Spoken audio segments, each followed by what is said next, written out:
small crowd today.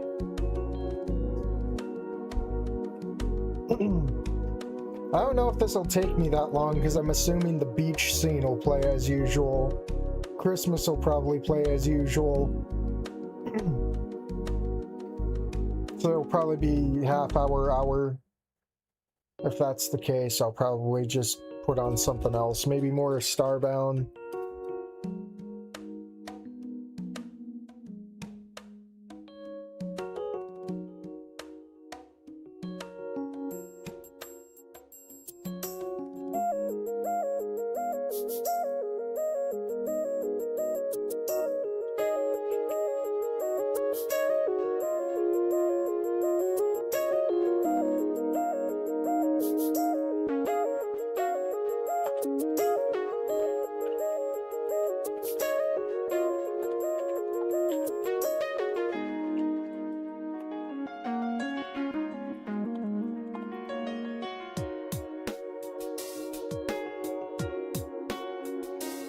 My name is Bond, James Bond. Funny you say that, because today I watched a fucking AI video of Jeet Bond. It was pretty funny. Hey, Dr. Coconut. Now, this might be the last of, well, it's gonna have to be, unless I want to forget about it. I don't think it's gonna take that long. We should finish it up. That way, my whole Friday and weekend are open for devlog. I mean, I've been coming at these fucking mods like day after day, so it's like, man, there hasn't been much downtime. As long as I don't have to throw my voice too much, I think I'll be fine. And I don't think there's any like big bulky characters in devlog. So as long as no one smokes, I think I'll be fine. What's this mod about? You're gonna have to go back to a few other streams. The best ending. Now I wonder if the daughters will have like redesigns in this ending. It's gonna be. Oh, I realize YouTube's like blasted. Shit. I don't know if anyone's gonna hear me. Oh, another sign that this is gonna be a perfect stream. A refreshing take after Wanu Gamer. Yeah, that's what this is. I just watched the scene from Russia with Love where James Bond is fighting Red Grant on the Orient Express train. Okay. My life goal is to get a GF that makes a 6-7 gesture. Have fun with that. Hey, Chronic. Or Oro.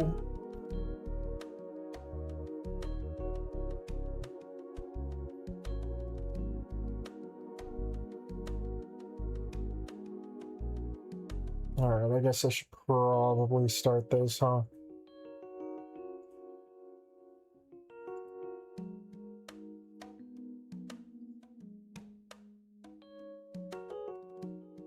My play button is not working. What the fuck? But what does work is... Well, actually, didn't I turn this down? Shit. Hold on. There we go. What's cool about this is I finally made a whole source. Or not source, a scene for visual novels strictly this time. So, with that being said, I have Alia. I have Alia on standby. I have Un on standby, just for when we see another truck coming by, you know? I will run that joke into the ground. I'll probably add more too while I'm at it, depending on memes or context. Who knows? But I'm so glad I got that put together. Now I don't have to futz. There's less bullshit to look around than having everything conglomerate together. Alright, are these both the same? Whatever. We must forgive Olivia. Tragic, I know. I stand up, somewhat hesitant, but I take some napkins and place them in front of her, slowly approaching her until I rest my hand on her shoulder. She shudders at the touch and looks up at me as she tries to control a sob. I bend down so she doesn't have to crane her neck so much. Looking her straight in the eyes, I try to control my own tears. I don't hate you, Olivia. My voice is soft, but full of truth. I can't hate you, despite everything we went through. The time we spent together was some of the happiest years of my life. And I thank you for that. However, time showed us that being together hurt us too much, and that's not something we can easily ignore. She looks at me, trying to control her pain. I try to control mine, but my words are not yet finished. I know you have a lot of potential, and I know you will become a great teacher, and I know that you will eventually create that painting you've been trying to do for so long. And I know that out there's someone who's perfect for you, and I know you'll achieve what you set out to do, because you're the toughest dino I know. My final joke seems to have had the desired effect, eliciting a small laugh from both of them. Wait, both of them? Uh-oh. The schizo in the room with us right now? It only lasts a few seconds before everything falls into an awkward silence. I should have put schizo in the fucking OBS. Wait, we have someone in the room right now. We have Un. He's with us. Oh. A moment in which she tries to regain her composure. Well, I have to use one of the napkins to wipe my own face. I don't want to leave open wounds behind me. I'm tired of that. I'm tired of regretting my past. Olivia suddenly looks in my direction, me still kneeling on the floor. Her expression softens for a moment, but her gaze still carries traces of sadness that are not entirely visible. I take a deep breath, digesting everything that has happened, everything that has been said, and in an instinctive act, I open my arms and offer her a hug. What are you doing, Inko? Olivia's eyes widen in surprise, but she quickly shifts into a wistful smile, moving a little closer and returning the hug. There it is again. Actually, no, this would be the first time we see it. We saw it once before in the demo showcase. A hug full of understanding, devoid of any romantic feelings. It's platonic. As if it were a farewell, a painful farewell. There we go, ending one. Our first time inside the cafe did not extend much longer. Each of us paid our share, and finally we both left the place, pausing for a few seconds in front of the restaurant, digesting the moment, now that we knew we would have to go our separate ways. Not only because we lived in opposite directions, but also in a more metaphorical sense. Hey, she doesn't have the weird, she looked like she fucking, she anti-aged like 10 years, my god. This is goodbye, then, she says, with a tone as melancholy as mine. Possibly, but who knows? Life takes some crazy turns, and we might meet again. But maybe when that happens, we can be friends again. She lets out a sigh, but finally smiles with some hope, even though her eyes look tired. That would be good. Bye, Inko. Those were our last words, and the last time we would see each other for a long time, culminating in both of us saying goodbye from a distance. She headed towards her apartment, and I headed towards the bus stop to go to mine. My mind was chaotic, but at the same time, I was calm. I could close my eyes and feel the hustle and bustle of the city around me, without my voices tormenting my mind. Oh no, I should have gotten Thinko in here too, damn it. So many things I'm forgetting. The cold winter air hitting my face, although it felt soothing at the same time. And while I waited, my hand slipped into my pocket, pulling out my cell phone and calling, more on impulse than logical thinking. Hey Inky, how are you? Hi Lunara, everything's pretty good. Long day, that's all. It's the same. Same old, same old. Unless, hold on. options. No, it's not checked. Christmas. Christmas. Parents. Black screen. The thinkification, yeah. He's got all the voices, and one of them's probably Thinko.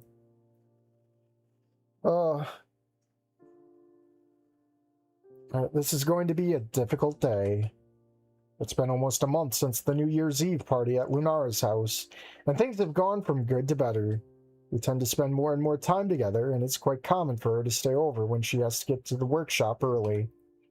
It's closer to my apartment after all, although on weekends we usually stay at his place. It's more comfortable, but it's quite far from our jobs, and getting up early in the cold winter isn't very pleasant, especially for her. However, today is a different day. It's Saturday, and it's barely 10 in the morning, both Lunara and I are sitting at a table in front of the coffee kiosk in the Pinjia-mi shopping center. The reason? We're waiting for two old friends who, to be honest, I'm not entirely sure I want to see.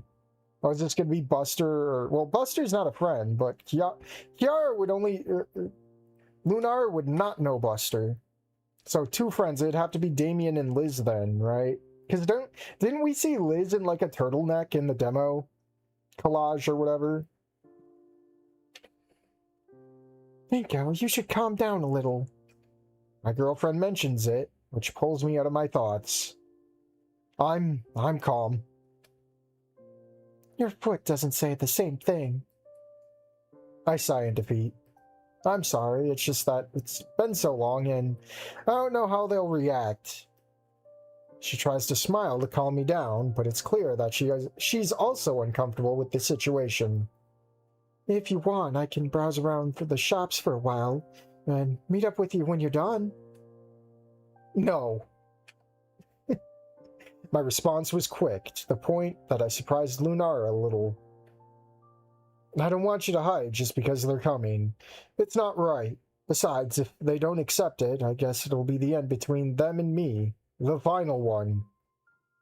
Words carry more weight than I expected, and I'm scared. Genuinely scared. I stare at the coffee on the table in front of us as if it were the most interesting thing in the world. However, soon a hand rests on mine, and as I raise my head, a warm smile calms my restless spirit. I got Discord messages real quick. I'll read those later. Lunara says nothing. She just looks at me with a warm smile, and I try to return. I just hope it's not a disaster. And there they were. I thought they would have more time to think about what to say, but when I saw them appear in the crowd, I knew there was no turning back. It was them. It was Liz and Damien. Damien just got back from his trip visiting his family in Thinko Land. My old friends. Were they still? Turtleneck Liz, and it doesn't even go up all the way. Ben and Mia, that'd be funny. That chat disconnected. Uh-oh. I haven't had that in like a hot minute. Is it because of the new scenes I put in? Is OBS chugging? Damien's already pogging out. The first to notice our presence was Liz because of her huge neck looking forward. Thanks to her height, and with a gesture, Damien turned in our direction. When I locked eyes with Damien, I felt uneasy. I mean, Olivia was his half-sister, and he was the one who asked to bring us together. I was afraid of what he would say to me or to my companion, and that would be something I would not allow. But, why does he look so happy? Iki, good to see you, man. Damien's energy was something that took me by surprise. Aren't you upset? Impossible. Why isn't he? Is he faking it? He must be. I broke many promises after all. Hello, we apologize for the delay. It's just that... Lunara? Oh, hello, Liz, Damien. The look on their faces say more than words ever could. It's obvious that they're confused by Lunara's presence, because obviously I didn't tell them anything when we spoke on the phone. However, I decided not to hide things anymore. Hey guys, yes, Lunara and I are dating now. They both open their eyes when they hear me, and I don't blame them. I guess this is when everything goes to hell. Damien will surely start yelling, and Liz will start blaming me. I just hope he doesn't decide to use his acid against me. However, the last thing I expected from the salmon dinosaur was to hear its calm voice. Great, Inky. Glad to hear it. Good to see you again, Lunara. Wait, what? I'm glad too. We haven't seen each other since high school. Have a seat. Would you like to order something? Inko and I will go ahead and get some coffee. The newcomers sit down and take their seats in front of us, with a calmness that makes me somewhat nervous. Why aren't they upset? I'm really confused right now. You two look so cute together. You look so adorable together ever since that day at the dance. I thought you two had been dating for much longer. Oh, believe me, we would have been if someone hadn't been so clueless. Yep, guilty. So, how'd you two meet again? I was prepared to give a fairly brief summary, but Lunara spoke up before I could even finish organizing my thoughts. He's a rookie, Thinko. He can't organize his thoughts. The story is actually much more interesting than I remember it, especially those first few days when I still felt a bit discouraged. But without a doubt, it was very nice to hear again and relieve those moments from when Lunara's path and mine crossed. That's great to hear. I thought you had given up photography for good. I did that for a long time, but thanks to Lunara, I was able to rediscover my hobby. It has really helped me a lot these past few months. Damien and Liz may not have noticed, but under the table, my hand and my girlfriend's fingers intertwined at the fond memories. And the feeling is mutual. You've also helped me a lot. I was going through difficult times back then, too. Lunara and I look at each other, and we both shared a sincere smile. That's true. We both climbed out of the hole we were in together. We laughed and grew together. At least, for my part, I have felt more alive in these months than in recent years. Yeah, don't get all lovey-dovey in front of us. I'm sorry. Damien. Okay, I just wanted to tease you a little. Lunara, may I ask you a question? Yes, what is it about? There's a clothing store near here, and I would like to buy a few items. Since you know about the subject, I wanted to ask which ones would be most suitable. Lunara seems surprised for a second, but instantly accepts. Gone. Now it's just the guys. Both girls get up and leave, and I realize that Liz's intention was simply to leave Damien and me alone. Something that I suppose Lunara also understood. Now I find myself facing the Dilophosaurus, whose expression changes from its usual smile to a more melancholic one.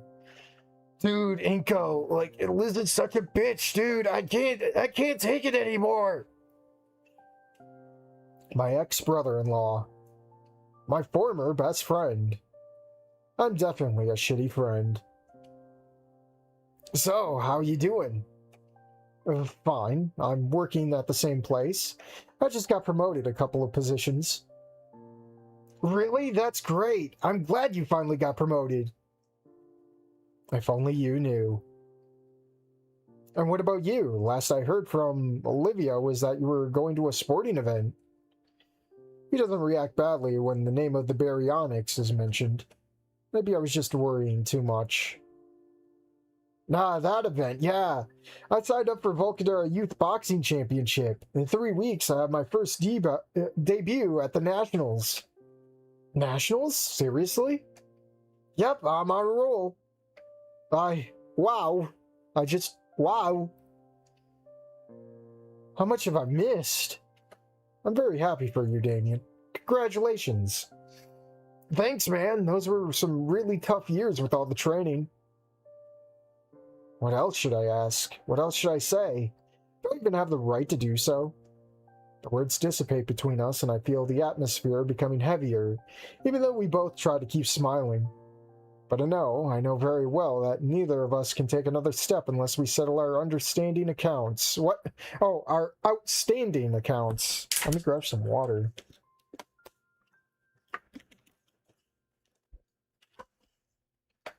Damien, look, about Olivia, I try to excuse myself, but I stop when I see Damien's hand raised in my direction to stop me. No, Inko, I get it, and women suck.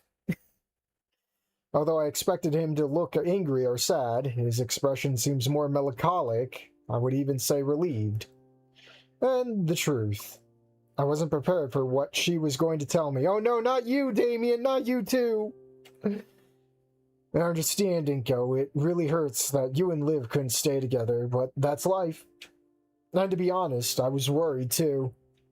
Worried? Why? I saw them both growing increasingly distant, and I was worried that things might end badly, to be honest. Wait, them? Is Un in the room right now? Who's them? I really need to get a schizo. I'll get onto it after the stream, I promise. In a way, I'm glad you and Liv were able to end things in such a mature way. I don't know how to answer that. I suppose Olivia told him about what we talked about at the cafe before Christmas. I feel a little relieved to know that there's no tension between the two of them. But even so, I can't help feeling nervous, and I unconsciously lower my gaze slightly as I play with my now cold drink in front of me. I'm happy for you, Inky. I know things can't always be the way we want them to be, but I'm glad you've been able to meet someone else. I look up, incredulous. Is he serious? Look, Inko, I'm not going to blame you for anything. What you and Olivia had ended a long time ago. Since the last meeting at my parents' house, I realized that, but I didn't want to interfere in their affairs. You guys were just roommates at that point. I let out a long sigh. You're right. You're absolutely right. Olivia and I only shared the apartment during our last years of our relationship, if you could even call it a relationship. Still, it bothers me a little. Not with Olivia, with myself. Did everyone around me really notice except me? Was I that blind? Or was I simply refusing to see reality? But seriously, man, I'm glad to see you looking well. At least much better than last time. I suppose you're right. Damien and I talked a little more. I asked about his parents and Vinny, and I'm glad to hear that everyone is doing well. Randy and Sophia are still working at the same places, and Vinny is doing well in school.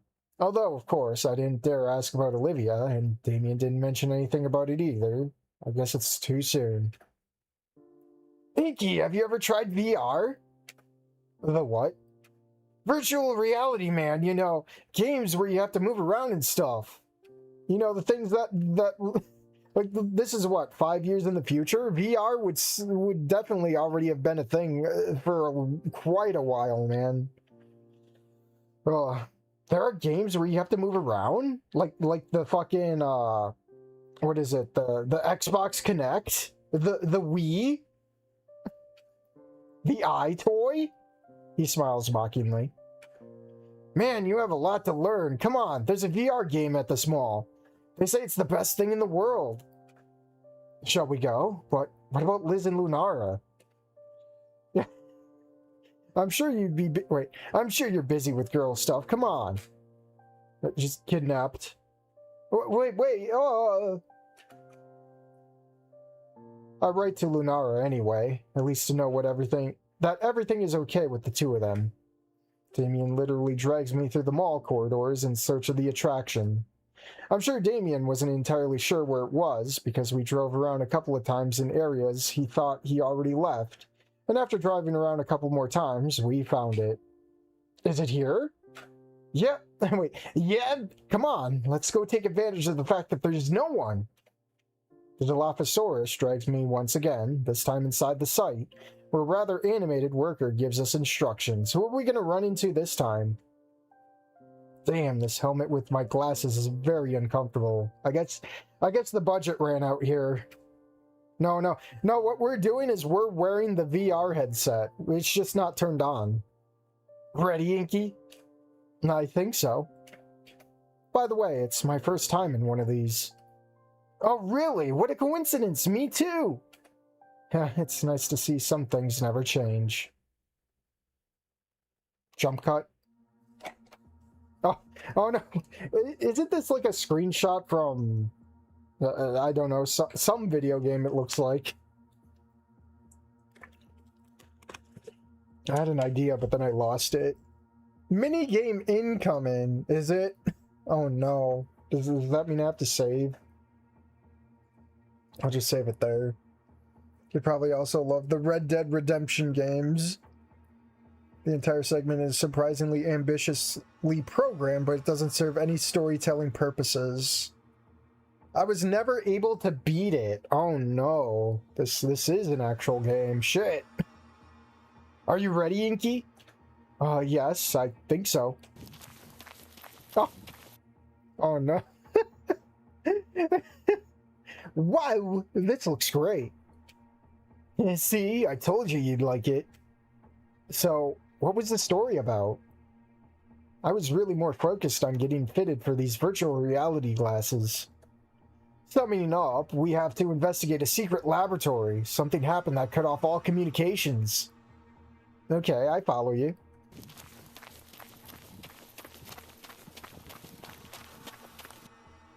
Did you hear that? Oh no, it's fucking Mimi! Oh no! Is this some fucking hold on to me slander? By Blackbeard's membranes! Oh, this is a minigame, so I should probably save. Hotline Thinkomi. If you get 9,999, you unlock Ben mode? What? Shit, what's that? That's why we're here. Shoot! Shoot him! Oh no. They gave Maddie a sausage. We have to kill zombie sausage Maddie. We have to work on our aim. I'll step aside so you can practice. Remember, you kill them if you hit them in the head, but it's hard to hit. If you want to play it safe, shoot the body, although they will take less damage. Now be careful of what they can do. Or is this body shot? Did I tell him? Yes, you have words on your bullets, Inko. They say a lot of derogatory slurs towards dinos. Yes, but it's gonna take more to knock him down. Careful. Ow. Shit, that will leave a mark. Focus, keep shooting. Pickle maxing. Now this is Dustborn. Oh no. I don't even have a health meter, do I? Let me guess, miss. No, I hit. That, right on the head.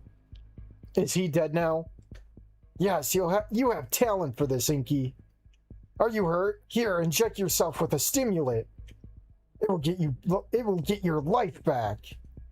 Oh, really? That's great. Will it give me my life back before ending too? I like how he changed colors. Yes, but you only have 2 of them. So use them carefully. Well, I think that's all you need to know for now. Looks like there's some more coming. This time I'll give you a hand. Oh, there's 2 of them now. Shit. I should save. Select your objective. The closer one. Did I tell him? Yes, you dealt 45 damage. Get some new glasses, Inko. Can't you see the number counter when you shoot them? It's like Borderlands. Shit, I failed.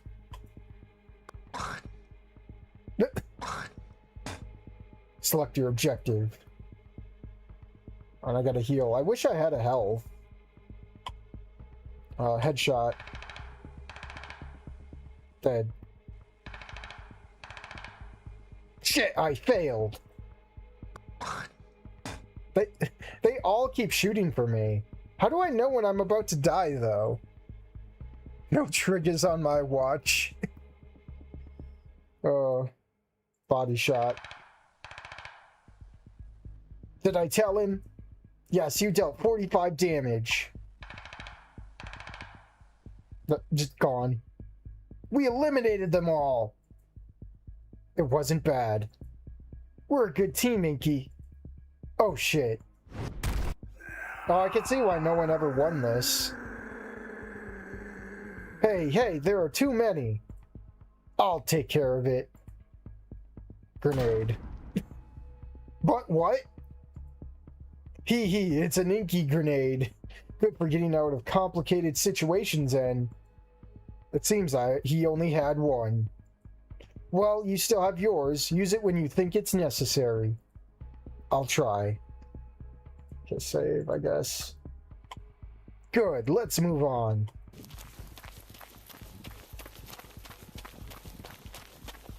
You have a heal, more or less, but I don't have, like, health.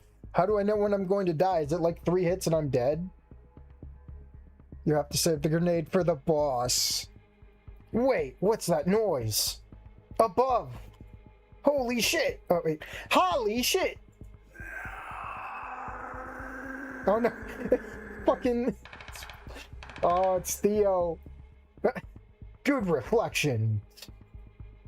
He's not the only one. Oh, Rebecca, no! I can't escape Rebecca! No! Why do you do this to me? Is this the boss? Here's a good question for everyone who remembers Angry Grandpa. I know I do, and I miss him. I don't. I'm sorry.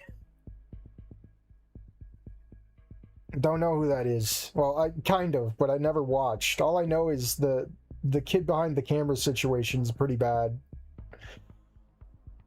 I like your style. You better not get that thing. This is not the time to think about fashion. He's dead. Goodbye, Rebecca. Is it me, or these zombies are more aggressive? Take it for granted. I think it's better to take down those first. I don't know how dangerous those claws can be. Me neither, although I think they are quite weak. Well, looks like we're about to find out. Oh, it's everyone. And you say save it for the boss. This is getting interesting. There are too many. Stay alert. Select your objective. Oh, Lord. Oh, it doesn't... I don't even get to decide what I need. I just die. Oh. That one hit. That one also hit. Oh, I'm bloody. Select... So I assume blood means next hit I'm dead, right? Grenade, no. We heal. Far better. You have a stimulant left. The entire segment solely exists to fan-servicely reference fan games. It only hits when the blood shows up. I used the grenade here and just fought the boss regularly, and that worked fine. Go for a headshot. Fuck it. Ah, shit, I failed. Okay, Damien backed me up. More? More are coming. Perfect. Select your objective.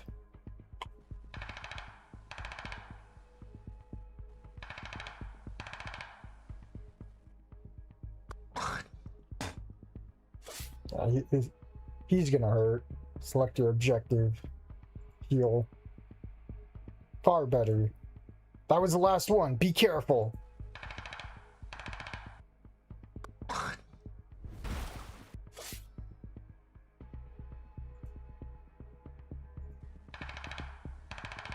You got this one. I spoke to the mods creators and he said that this was the only part that still had AI assets. Well done. Those were different. Yes, and I have a feeling we'll see worse things. Well, those seem to have been all of them. Seems so. Jesus, that was so intense. Shall we continue? Come on, there shouldn't be much left for the laboratory.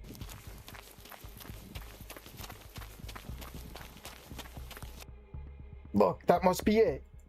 Uh-oh, this won't be easy at all. Wait, do you hear that? Oh, shit. It has to be a joke. This has to be a boss, right? I was gonna say, who is this supposed to be? I was gonna say, I hope to God it's Abalong. It should be fucking Abalong. Oh, I'm gonna have to dock points for that. The final boss should have been Boomer Abalong. Would have been fucking 10 out of 10 fucking Kino. By Jesus, Raptor, it's his stone cross. Oh wait, on his stone cross. Any ideas? Shall we invite him for a drink? Oh really? Hey, I was just trying to. Careful. Dead. Damien! Sorry bro, looks like I'm out. That's for choosing a character that's much more agile than resistant. Anyway, you better not let him hit you with that, even if your character is tougher. Try to look for a weak point. I don't think you can win in a very long fight. Select your objective. So if I save... If I just use my grenade, I'm good, right?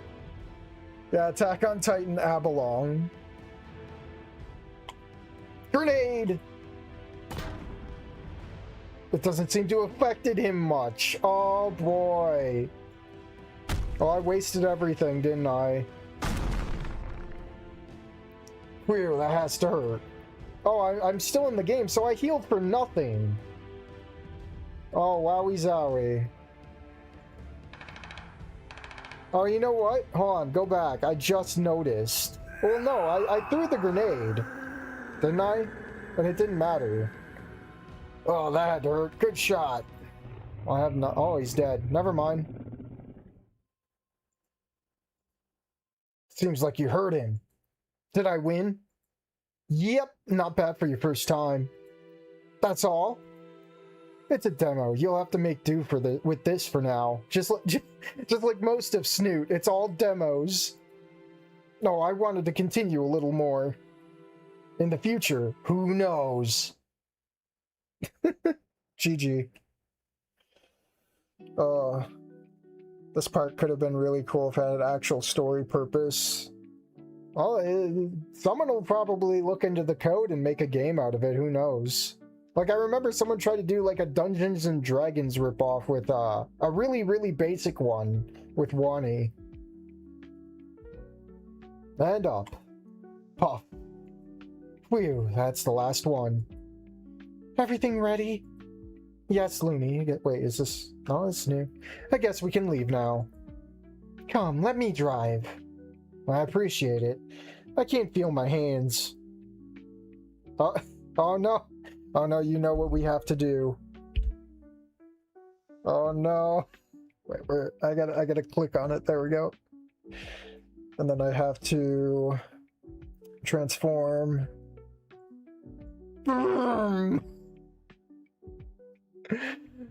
No, that's chat. Let's not hit chat. Oh no, here it comes. Here it comes. No! Oh, why did I take the VN out? Shit. Oh, what the hell even is that? It's some motion clip art. Oh, alright. I assume this is the same. No? Let me click back in. No, new dialogue apparently. Today is going to be a great and long day. Did you collect everything? Laptop, camera, clothes, toothbrush? The Bambi Raptora asked as she started the moving truck. Oh no, we're letting her drive. Oh no. We already seen the result of that. Thank you. Oh, I have to restore. Because they're like, so how do I get them off screen? I know I can do this. But if I hit them... That is big. Let me Let me not make him big. I need to reset them. It's sad. I had to use them for the joke, but I literally can throw them off screen to the point where I can't fucking reach them anymore, so I have to reset them. Oh. Yes, everything's ready. Oh, no, go. I didn't click back on my VN, that's why Alia popped back up. You know, what remains is goodbye forever. Is this the same dialogue? Oh, yes, besides, I don't have many things. No. Well, that must change, Inky. And so we both set off for our destination, riding a movie truck full of Lunar's boxes and some of my own. We've been talking about it for a while, and our income allows us to rent a joint apartment. We're not an official couple yet, but we had both agreed to that. So, more so now that we practically stayed all the time to sleep in each other's apartment. We managed to obtain an income that left us with some budget for our personal projects, so now that we shared the rent. I paid barely 10% more than my old apartment. Yeah, that's the same stuff. Toyota Corolla. Look, they're already waiting for us. Lunara's voice brings me out of my little nap I took during the trip, bringing me back to reality now that we are reaching our destination. A small building in Clifftown Hills, or whatever. A pretty decent area of town, although it's mostly residential structures like ours. A small 3-story building, the second being our apartment for the next period of our lives. It's right in front of the building, a car that I remember very well from our high school days. Horn. Always with her characteristic humor, Lunar parked right behind and honked the truck horn. What a way to get to a new neighborhood. Of course, I gave myself a good scare, which ended up waking me up completely. And judging by the movement of the car in front of us, I assume someone in there got a pretty good scare too. I get out of the car, and the winter cold quickly welcomes me to our new area. At the same time, a familiar voice as full of energy as always is present from inside the car in front. Okay, here's where it gets new. I'm surprised we didn't skip a lot of that.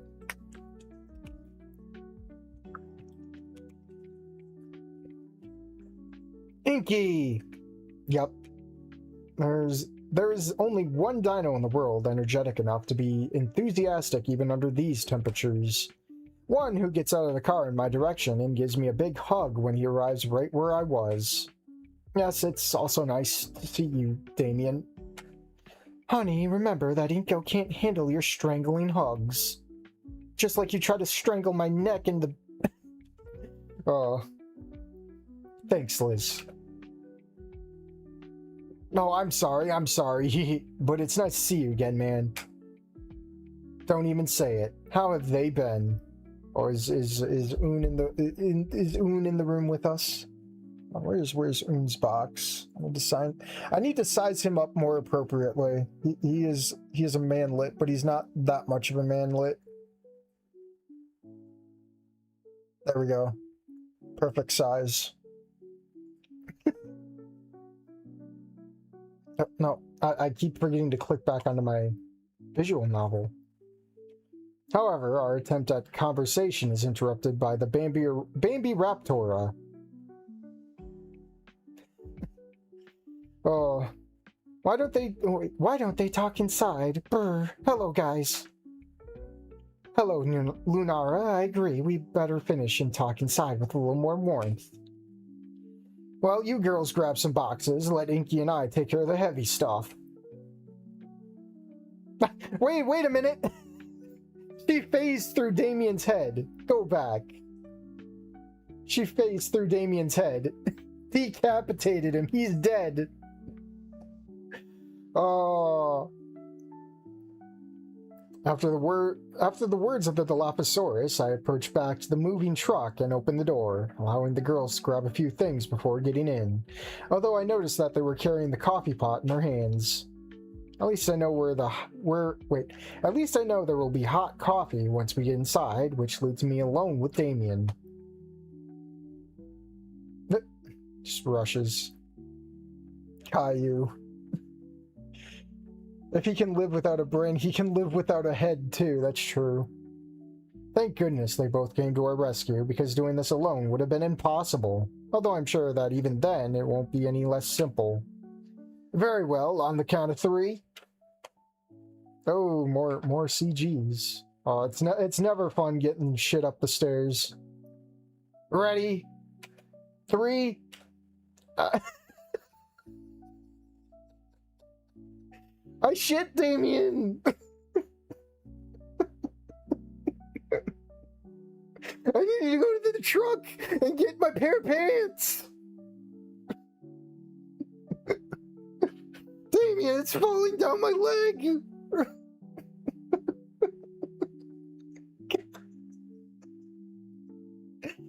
Oh.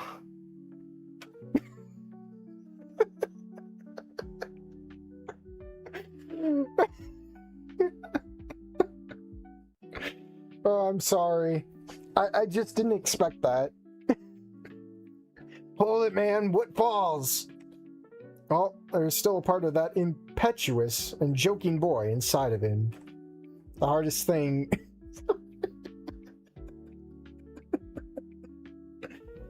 Oh, I'm sorry. Oh, the hardest thing to get into the apartment, and the reason I asked him for help in the first place, was the large mattress that had to be carried up the stairs. I'm sorry, I'm fucking immature. But it's not my fault. That idea was put into my fucking head. Now I can't get rid of it. Thank goodness it was only 1 floor, but the landing with a 90-degree turn is quite a challenge. But Jesus, Raptor Inko, don't drop all the weight on me! What's happening? Or is that the next middleweight rookie is being defeated by a simple pushing? I scoff, but I feel like my guts want to drain out of my body. They already did, Inko, you shit! Damn special mattress for dinos. Oh no, Damien, don't tell him to keep pushing! Keep pushing and don't make me laugh! Damn! Maybe later on, I can ask if they will let me be their wedding photographer. Go!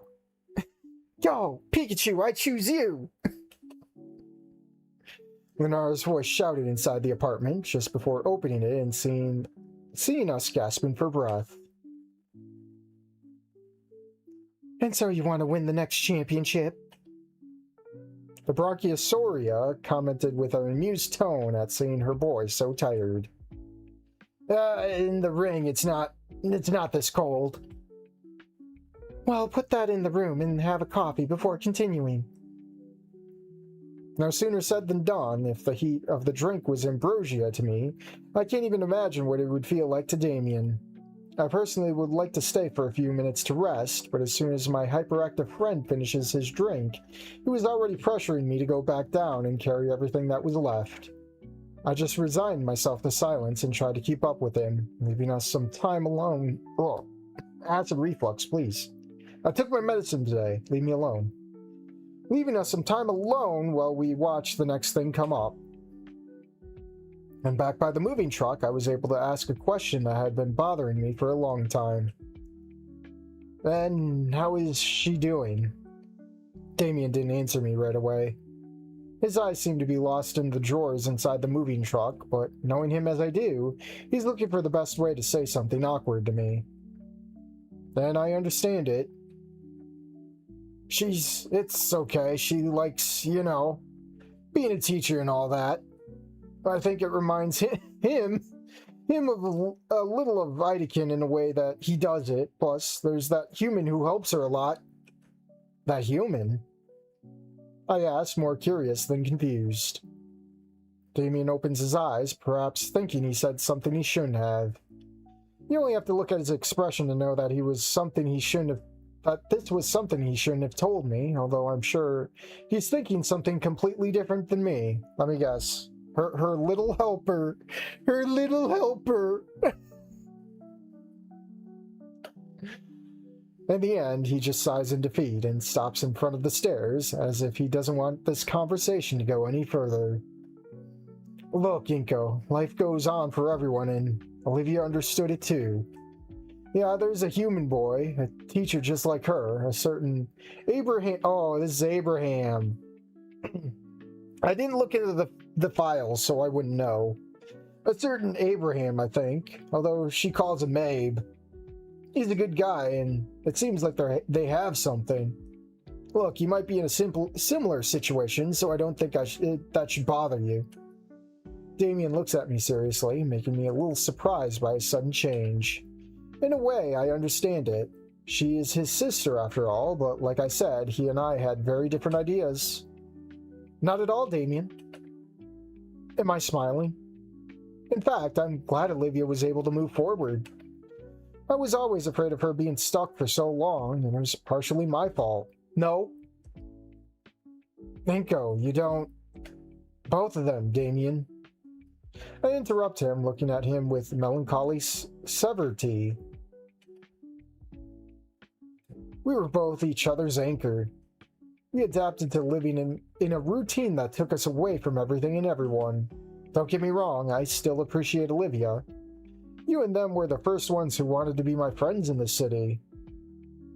But Ben was the first friend achieved, even though we're not friends with Ben anymore. Let's be honest.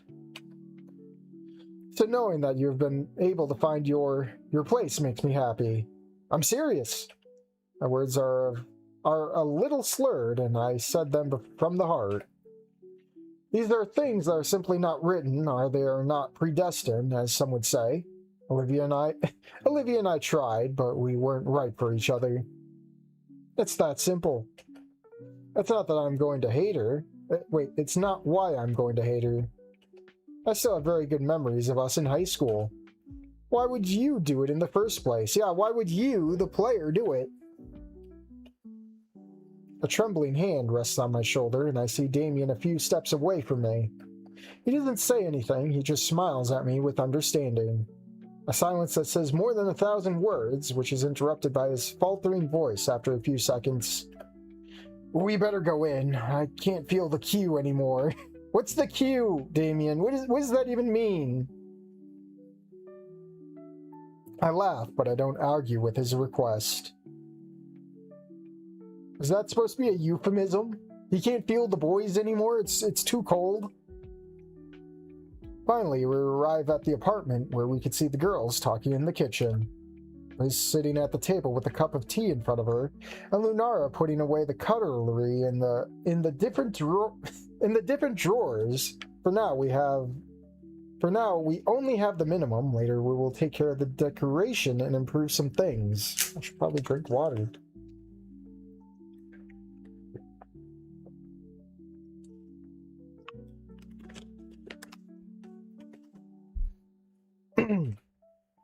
At least the apartment already had some things like a sofa and other large furniture, but Lunara was always very picky about her bed. What can I say? Have you finished yet? Almost. There are only a couple of boxes left and everything will be here. I'll take care of it. Damien, you get some heat back. Thanks, man. I really don't feel the tail anymore. Come, darling, have some tea. Thank you, treasure. Well, I will take the last trip to end this once and for all. Are you sure you don't need help? I'm fine. Just make me some hot chocolate for when I get back, please. We're waiting for you here. I close the door behind me and go down the stairs, grabbing the last two boxes left in the moving truck. Really, with Damien's help, everything went much faster, and Liz was surely helping Lunara organize some things. I still remember the day the four of us saw each other. Damien was very excited to make up for lost time. Oh no, his Thinko's showing. Yes, indeed, going to an amusement park in the middle of January wasn't the best idea when he told me. It was great to reconnect with my friend like that, and it looks like Lunara got a friend too. Things were going really well for everyone. Uh-oh. Suddenly, I am snapped out of my thoughts by hearing a faintly loud scream coming from my apartment.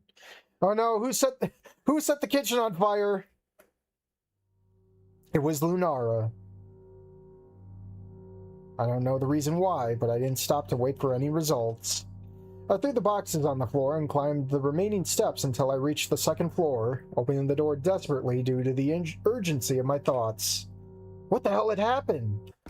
Lunara? However, I was not prepared for what I was going to see.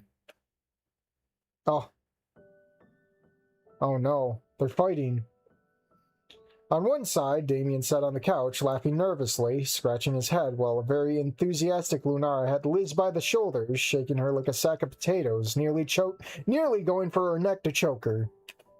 It was funny to see how such movement created waves on the Brachiosauria's neck, until its head shook from one place to another. What the hell was going on here? Yeah, what joy! What a joy! Congratulations to both of you, really! Lunara, please stop!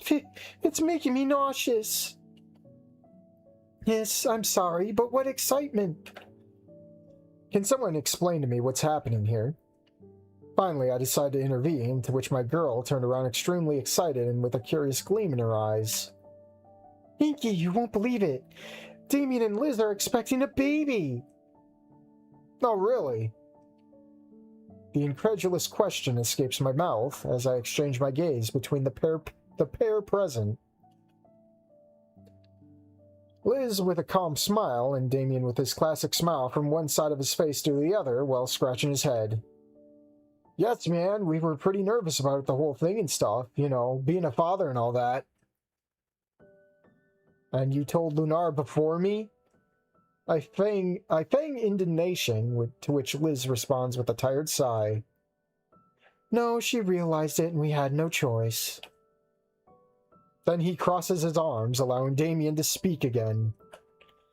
My wife doesn't really like being told that she gained weight. Damien.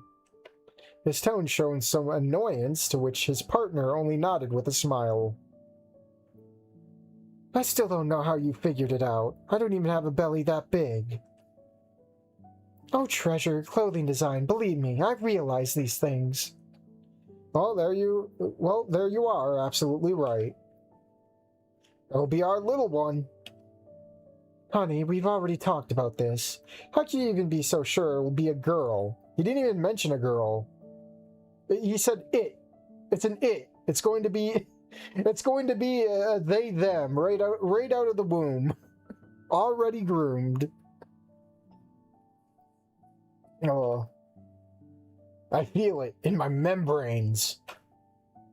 Okay, neither Lunar nor I could hold back our laughter at that. After that, we all sat on the couch and talked while we ordered food delivery. The plan was to cook something, but with so much hustle and bustle, we preferred to leave it for another occasion. And after 8 at night, Damien and Liz left to return to their house. It was a great day, a little hectic, but very good, seeing old friends again, hearing the good news, spending time together. How I longed for that. I wonder if one day we could be together again. Now I lay on our bed, my mind lost in thought, so many things I stopped doing because... Why really? We may never get an answer, if there even is one. Oh no! Oh, you almost had me. I'm like, oh no! Oh no! Oh no, copy struck.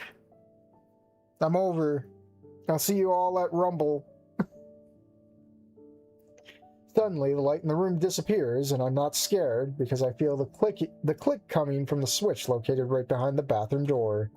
In fact, he smiled, knowing how a silhouette approaches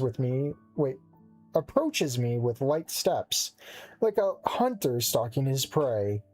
Then I feel the bed shift at my feet, and a smile escapes my control as the ferocious beast moves on top of me carefully. His eyes shining in the darkness of the night, getting closer and closer to my face until an unexpected kiss presses against my lips.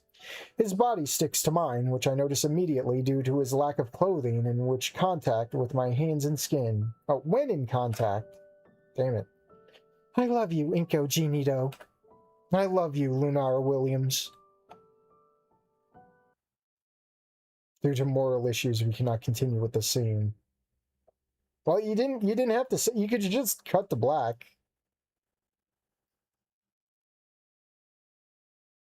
I never thought that time would slip away so quickly from my hands. One day I'm moving into my new apartment with my girlfriend and the help of my old friends, and the next day I find myself at Damien and Liz's wedding. So instead of Fang's wedding, or did we do Fang's wedding? I forget. Was Fang's wedding the bad ending? Yeah, they have to get married or else the kid's out of wedlock. Isn't this that one guy?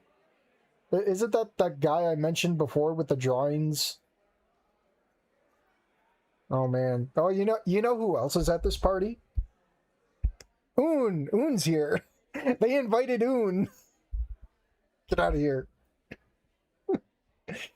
Oh, I have to admit, one of the many things I didn't expect in my life was to see Damien dressed in an elegant suit, a deep black color, a white shirt underneath, and a red bow under his collar. That's That's Sophia's brand, indefinitely. And here we are. Not a very hot summer morning where I am as a cameraman for my friend's wedding. Today's a considerable 39 degrees Celsius. Why would Inko be using Celsius?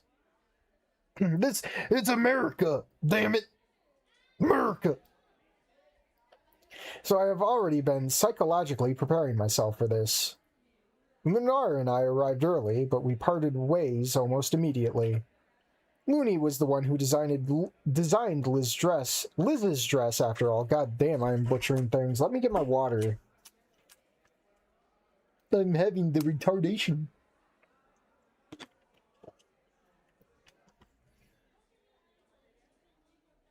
Oh wait, the fic reader. That's not the guy who draws then. Never mind. He was one of the Spanish Snoop content creators. All right, take it from the top. Posture check.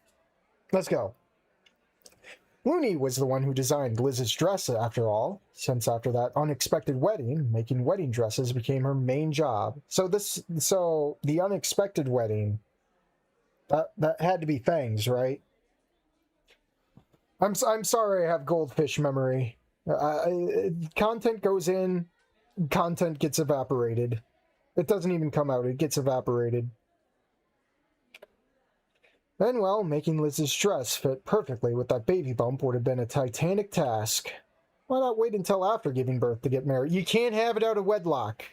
You gotta get married. It's a wholesome Christian game with a bush, if you know what I mean. No idea. Damien was always very sporadic, and Liz usually calculates the moments of his life very well. It would be very hilarious if the baby wanted to be born today. Ha ha ha ha ha. Ha. Please, Jesus Raptor, don't let that happen. Inko! Oh, I can't do a Hank Hill voice, I'm sorry. Oh shit, today will be a day full of uncomfortable moments. I was taking some, oh yeah, there's Vinny. I was taking some photos of the wedding reception, many dinos that I had barely recognized, and others that I've never seen in my life. All acquaintances of the couple, probably co-workers or teammates. However, the voice that called from behind me I recognized very well. It's been years since I last saw him, at that Christmas dinner the year after graduation, if my mind serves me right. If you go down Ontaria, you will also get a free... Oh no! Oh no. Mr. Payne, how nice to see him, I said, almost stuttering. The way he's glaring. What way of talking to me is that, boy? Have you already forgotten my name? Just call me Randy. Yes, Randy. My voice is choked as it was that first day. I guess despite everything, I'm somewhat afraid of the Dilophosaurus's reaction after what happened. However, seeing him so animated is a very good sign. Maybe it could be more due to his own son's wedding, so it's better not to tempt fate. Next to him, I see a young man almost the same color, strong and with a happy face when he sees me. Like, if that's his natural height, he's like taller than fucking Damien. Dude's probably gonna join basketball. Oh, I'm gonna give him the whiny voice anyway. The whiny Zoomer kid voice. The nasally shit. Post Brain Rock character art. Mr. Beast arc. I don't really recognize him, although the pink scale color, just like Randy's, reminds me of... It just can't be. Vinny, is it really you? Inky, how nice to see you again, old man. Well, yes, it was him. Damn. Has it really been that long, or did he go through a stage when all men have the sudden growth spurt? Vinny is almost as tall as Damien. I would say even higher. If he had a different skin color, I wouldn't hesitate to think that he was adopted, but that is clearly not the case. Although I must say, he looks like a good-looking guy in that black suit, just like Damien's. There are Sophia's habits that don't really change. Wow, what? How nice to see you again. He said the same thing, boy. It's been a long time since I heard from you. Not after, well, you know. Shit, here we go again. Aw, shit, here we go again. Well, regarding that, Randy, I want to excuse myself somehow, although Randy's hand on my shoulder stops me from giving any explanation. A hand as delicate as her look of understanding smile. You don't have to explain to me, boy. Things happen. Sometimes life isn't what we want it to be. But I'm very glad that they both ended everything in a healthy way. I told Liv before, now I'm telling you. I'm so proud of the adults that they have become, both of them. His words hit my chest with the force of a freight train. After all, in those 2 years during and after high school, Randy and Sophia acted more like parental figures to me than my own parents. You may have even seen it as one at some point. Yes, you, the player. His advice, his scolding. It was something I always wanted to have. My parents never beat me. Although the tears threatened to come, I tried to be strong so as to not break down right then and there. Luckily, Vinny came to my rescue. Don't be so sentimental, old man. Look how you left it. The youngest Payne said with a bright smile. Damn, he looks too much like his damn brother. Quite a character. No, don't think that because you're bigger than me now that you can come and act like an adult with me. And I still have that acid-marked jacket in my closet. Oh, really? How do you still have that? Because... Very good question. Because it's a memory of one of the happiest days of my life. They both responded with a soft smile, and we talked for a while, me telling them about how life had treated me this time, and learning the good news about the Payne family. Randy and Sophia were still working at the same place, although they had both moved up a couple of positions. Wouldn't they be, like, looking to retire soon? I don't know. Vinny, on the other hand, was now a freshman at Volcano High. Of course he doesn't go to St. Hammond. Apparently he has in mind to study some engineering when he grows up. At least he seems to be more open-minded than his brother. However, I had to postpone our conversation until later since I still had to fulfill my role as the party's photographer, and there was a moment that I didn't want to miss. Even when the wedding hadn't started yet. Poor Damien, every time he saw me, I could see it in his eyes how he wanted to come talk to me, but there was always someone who would interrupt him to say, "Congratulations." GTA meme, yeah. Sorry, friend. This is part of your count. Ceremony. Oh god. We got Mr. Ferris here. I don't know any of the other characters besides that one red dino. Is that?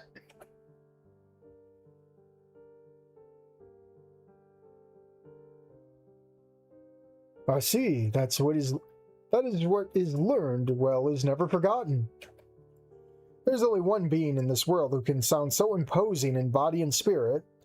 The cetacean that I had not seen since high school. Lord Ferris, how nice to see you again. I say the same, young Nito, and I see that he still retains that passion for photography. he said while looking at my camera.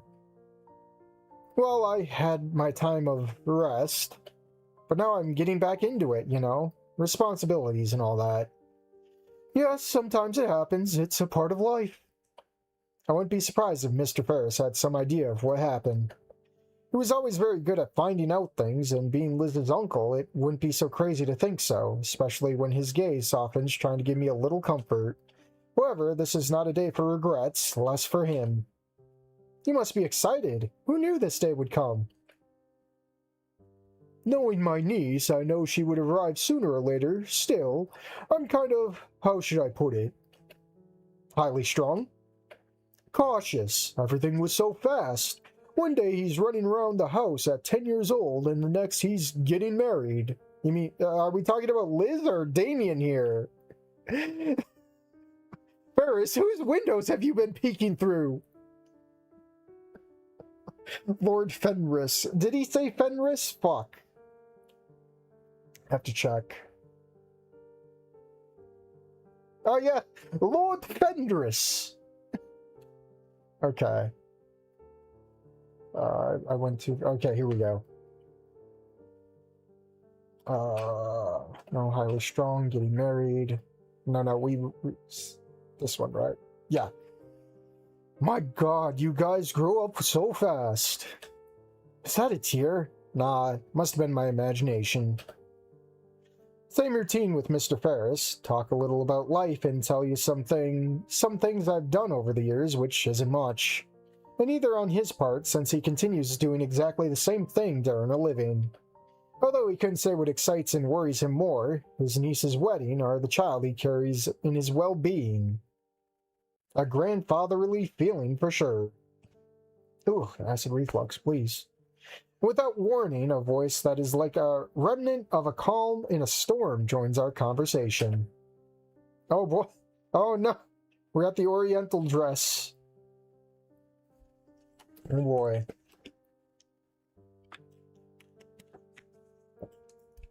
Lord Fenris has spoken. I finally found you, Winky. Oh, Mr. Ferris, how long? Same here, Miss Williams. I'm glad to see it in one piece. Oh, no, a one piece, you say? Fenris, what are you referencing? This is my fiancée, Fenris. Take your prying eyes away from here. How are things going in there? We're ready, although Liz is a nervous wreck. I'm not surprised. My niece is always calm, but she tends to worry too much about things. And I wouldn't be surprised if she was even more nervous about her pregnancy. And there he mentions the pregnancy again. The whole world knows. Just give it time, that's all.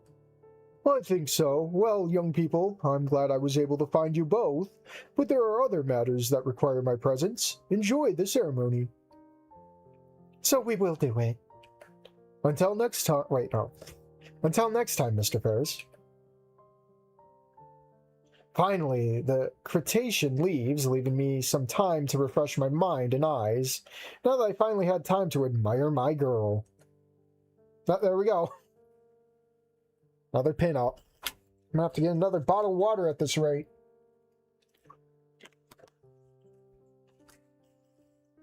One Piece. Here comes the best part. Wait, this? Lunara looked glorious. Gorgeous. Gorgeous? Is it gorgeous? I'm so brain raped from all the misspellings, man, that I'm making misspellings in my mind. With an elegant, somewhat provocative blue Asian dress. Does she want to look pretty? Who am I to deny him? Although it's funny to see her at my height with those high heels. Platform high heels at that. Yeah, imagine ending 4 with fucking with Rebecca, and she comes out with the fucking platform high heels. Dude, I'd fucking laugh, dude. Besides, that she would want to dress like that while accompanying me is a real crush on my heart. And not to mention, her style clashes with, like, everything else here. Like, this isn't an Asian wedding. Man, Lunara, why do you have to make everything about you? Well, it's my mod, Inko. It's supposed to be about me. All of that must be mine. It was a thought that crossed my mind, although it scared me just thinking about saying it. And how are you doing with the photos? I think not bad at all. I still have 80% of my memory left. Especially being Thinko and all, I have more memory left. So I can continue taking photos and making thoughts. Do you think they'll take a long time? I don't think Damien can hold on much longer. I said as I looked at poor Damien, already somewhat overwhelmed, as his tense neck membranes were always a sign of this. I'm turning on the air. I am sweating. It shouldn't take that long. A couple of minutes at most. I see. A question. Can the photographer take a self-portrait with the most beautiful girl in the place? I hope my compliment was good, and it seems so, because Looney's knowing and funny face is all I need to brighten my day. Could it be, if so? So, a tornado arrived. Oh, a tornado arrived, huh? Oh, yeah, the tornado arrived. It's all over. It's dead. Ending one. Metaphorically speaking. Oh, is this Abe? Oh my god, they gave him hair. Move away! Beep, beep, beep! Wait. Abe! Oh god. Oh god. Why does he remind me of Flowery? He's got the weird happy face with the closed eyes. Oh, and we got like a weird wedding dress for Olivia.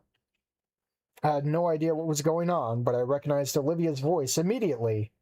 Everyone present. And when I mean everyone present, I mean everyone present. We look back at the origin of the scream. So uncool. Get out of here. Only to see the green baryonyx fly like a rocket while a human pushed the wheelchair from behind. I like it. Olivia aged down and got her hair cut. Wow, Olivia, you haven't aged a day. So that's the famous Abe. What an entry. And I don't think it's the best. Eee, we arrived just in time! He said, somewhat agitated, without realizing he stopped a few meters from us. Piece of animal! How do you think of that? Damn, I haven't seen Olivia angry like that since the day she threw the vase at me and... Are you laughing? Or did you just smack him with the calf with your tail? Or smack him in the calf with your tail? I'm not understanding anything. Calm down, woman. That hurts. And it's not enough. Now he was trying to speak in a whisper, while looking pitifully at the rest of the guests, as confused as I and Lunara were. This is a serious event. For Liz, it's the best day of her life! And that's why she dresses in white. Why do you think the groom dresses in black? Did you just laugh at such a bad joke? What an entry. I'm not going to deny that. This Abe guy was a human like me, which surprised me a little because, well, just my thoughts. He had hair and shit, and I was kind of jealous. I'm still super fucking pale. Like, I'm more pale than fucking Lunara. He was a little taller and had hair. I don't know why that scene from Despicable Me T-Rex Villain 3 came to mind, but when the protagonist meets his twin brother with hair. Damn, the similarity with such a scene is too much and... Shit! Why are you looking at me? Why is he approaching? Why do you extend your hand to me and talk to me? Oh, so was true. You must be Inko, right? Yeah. Abe, I guess? Yes, Abe is for friends. You can call me Abraham. I guess we'll start off on the wrong foot. Inko, I answered dryly. And then the classic scene where two men who are extremely uncomfortable remain silent without saying a word. Oh, and I got another message on Discord. Oh, it's from devlog. Oh, is it about the demo? Hold on. Heads up and reminder that the demo is releasing tomorrow, and bearing any unforeseen issues, we plan to have that out at 12 p.m. Eastern Standard Time, so set your clocks and lube up. Oh, no. I ain't reading that.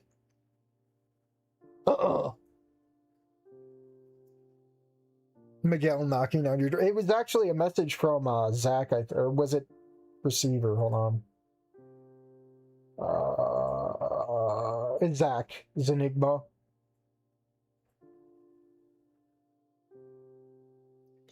It was clear that neither of them was comfortable with the other's presence. Or maybe he just wanted to make things clear from the get-go. I don't even know how to react to this guy. And as men who respect each other, it is the girls who must get us out of this very mess in which we get involved. Hello, Olivia. Hello, Munara. A casual greeting from both girls makes us look like fools, and soon I notice several curious eyes looking in our direction. Surely waiting for something in this striking group, although I'm sure some are hoping that something terribly wrong will happen. I love your dress. Lunara commented suddenly, bringing me and Abraham back to reality, because it seemed that something was preventing us from stopping looking at each other with a certain air of hostility. I don't think he'll do anything, but I don't want him to catch me off guard. Yours is fine too, I guess. Did you do it yourself?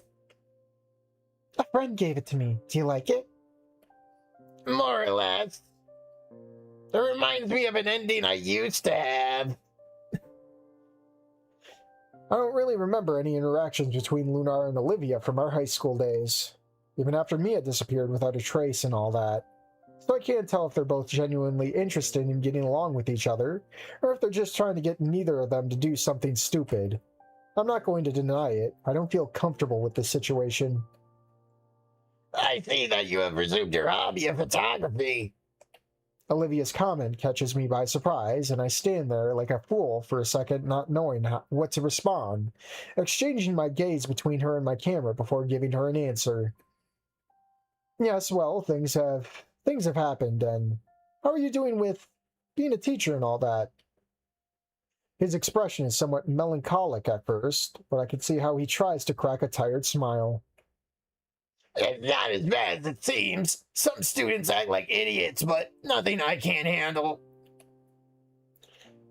Well, scare them by biting their arm off, and the death spiral can dampen any enthusiasm, the other human said with an amused tone.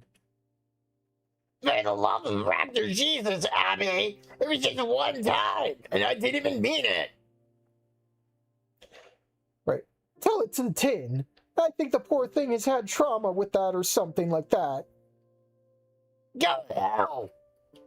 The interaction is strange. Seeing Olivia and this Abraham laugh in front of us without problems just seems unreal to me, especially when Lunara also joins them.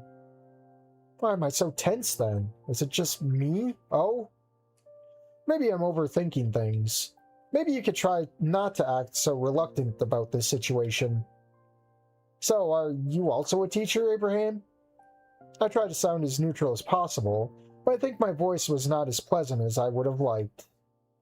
Yeah, I'm a teacher of our autistic techniques, you know, trying to keep those kids from breaking equipment or getting electrocuted or something stupid. I think the fancy term is a tard wrangler. Did you work together then? Something like that. Our classes are combined to a certain extent. To the point where I ban newbies from using oil paints until they meet safety standards mid-course. We already talked about this. They are just paintings. Nothing bad will happen. Well, I wouldn't want to risk it if someone made such a stupid rule. It was there because someone was even stupider to break it. And you know, there are some students who seem to have a screw missing. Says the sanest one. At least I'm not trying to poison myself with paint. Remember that last time when Olivia was so depressed? That one time? Shut up! Shut up! Not so often. You are a case! This is too strange for me. Olivia and this guy seem to have some kind of energy between them. If those insults had been directed at me, it would surely have bothered me. A lot.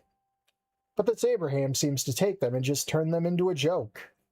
I can't deny it, the two of them work together in a way that Olivia and I could never have. And the truth is, I'm happy for her. Bye-bye. Go away. I hate Abraham Lincoln in this game. I'm so used to no-faced humans. Suddenly, music announced the start of the ceremony, and I realize I've been fucking sitting on my ass the whole time and I didn't take any fucking pictures. And everyone begins to go to their places. Abraham and Olivia say goodbye before going to their seats, and I give Lunara a kiss so she can leave as well. I must go downtown. I must go downtown after all. Bye, guys. I gotta go downtown for some reason. You're gonna have to find another photographer. I'm sorry. You guys don't even pay me. Because I have to take the best photos possible. Damien's already in his position, and by Jesus Raptor, he is nervous. Thank goodness Randy and Vinny are at his side to help him. Suddenly, Sophia and an elderly brachiosaur enter the room, clearly ahead of the bride, to take their seats. Surely Liz's mother or a relative, I don't know his family. A thicket of silence, and the bride finally arrives. Liz art.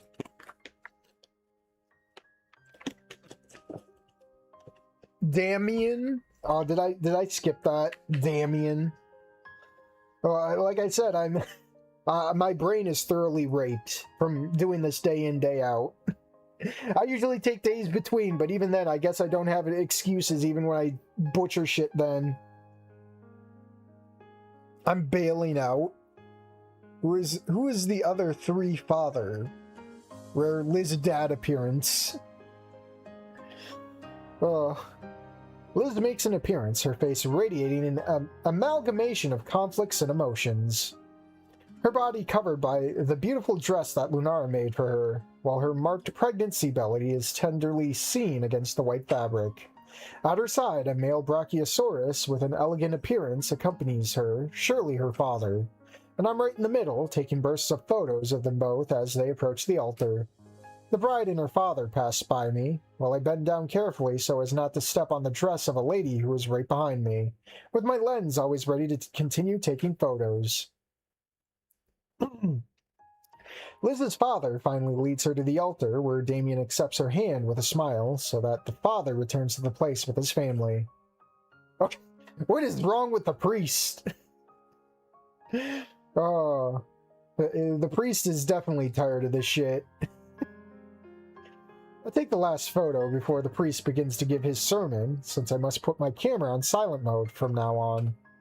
However, my surprise was great when I saw how the priest's words there were a small silence, and with a gesture, Liz turned to Damien with a nervous smile before speaking. Today, surrounded by people who love us, I choose you, Damien Payne, as my partner. I am proud to be your wife, and to unite my life with yours. I promise to support you, push you, inspire you, and most of all, love you, for better or worse, in sickness and in health, for richer or for poorer. Always better in the rich, a distant relative shouted at the back of the church. Damien smiles brightly, and I think the shine of his teeth affected my camera flash, but he looks just as nervous. Take a deep breath to speak. I'm sure he must have been preparing a lot for this. My God. Liz Varlane, I hold you, for the love you hold in your heart, and I promise to spend my life cultivating my love and care for you, for our family, and for all of our loved ones. Our relationship is my most important consideration. It gives me the strength I need, and I commit to putting all my effort into strengthening it through honesty, fidelity, and patience. for all the days we lived together. I promise to spend every day working to become the best version of myself. For you, for our love, and for that creature that you carry in your well-being, that I can't wait to carry her in my arms and tell her how much I love her. Damn, Damien. Damn, Daniel! You fucking bastard. You're making me cry with those words, and I'm not the only one. Even Liz herself got glassy-eyed, and she listened to him, as she listened to him. You're great, man. You never cease to amaze me. And then the priest speaks again. The rings. Wait, isn't it supposed to be on... Don't you wear the ring finger on your left hand? Or is it the right hand? I'll search this up, and I'm sure chat will answer it before I do.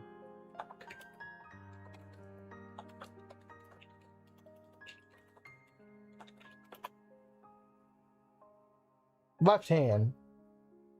How did they screw this up? Oh no, we're already off to a bad start. Calling your unborn child a creature. Of course. Maybe it got lost in translation. I don't know if that's Damien humor or lost in translation. And so today, under the house of God and by the power that has been granted to me, I pronounce you husband and wife. You can kiss the bride. I'm almost sure they put the rings on first and then kiss, but Liz seems like she didn't want to wait that long.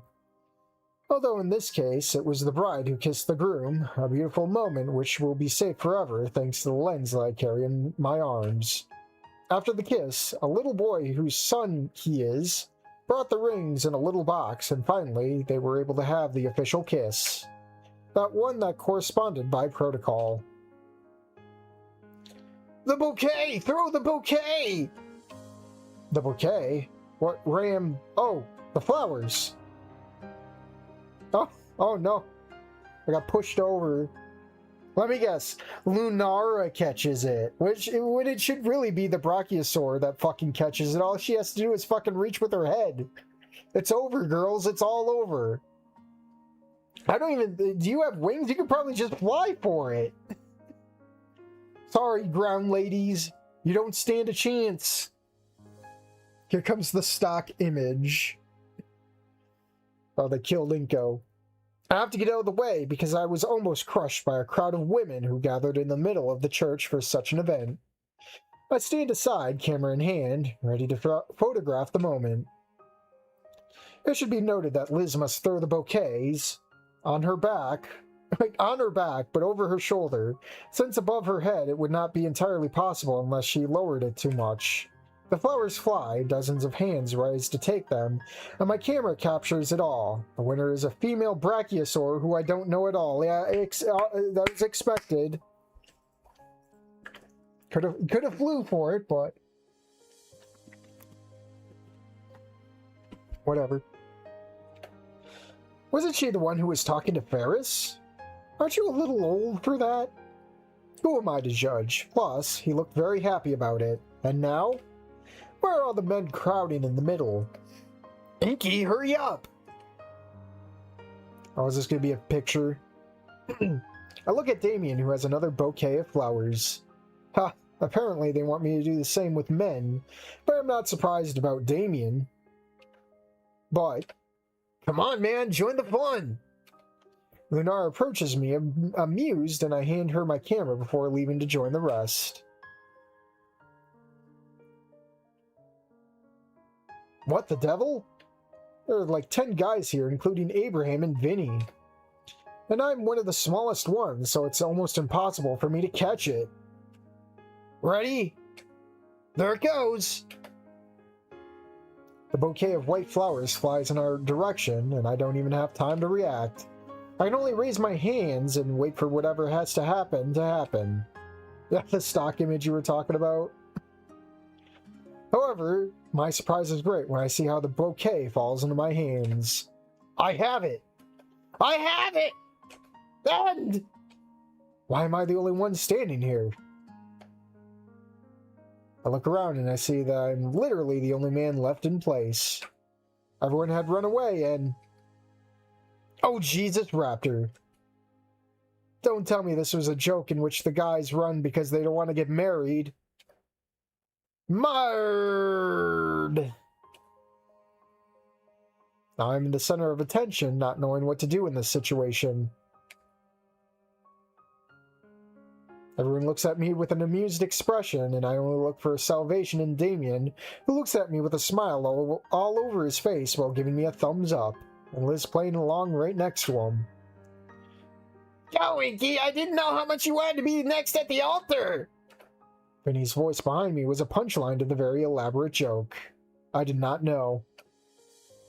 And I curse you dead. I curse you're dead, Damien. You didn't have to clap and whistle in my direction, like I'm some kind of star or something. My face burns and will surely be red as a tomato as I retreat from my shame towards... shit. Towards Lunara. I look up like a scolded puppy, only to see the amused expression on my girl's face. He doesn't say anything. You don't have to say it. His expression is all I need to know that there's something important brewing in his head. And I shudder just thinking about it. I must find a solution to this. Hey, I think these are for you. Idiot, why are you giving her the bouquet of flowers?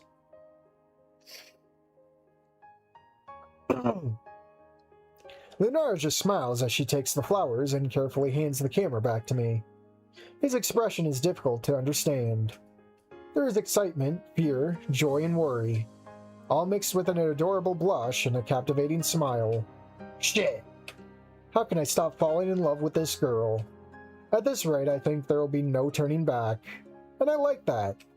Unfortunately, the small moment could not last longer since the wedding continued and my role as photographer did not allow me to leave any moment without photographing. Especially when the sad expression on Damien's face became present, when Liz herself told him not to carry her, citing her pregnancy.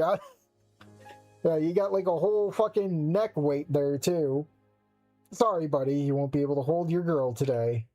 Of course, being a photographer would have been less uncomfortable now that the old ladies present were not congratulating me on my achievement, while asking me things that had not even crossed my mind. How to propose to Lunara. What ring could I buy? Wasn't that too hasty? Why do I want to do it?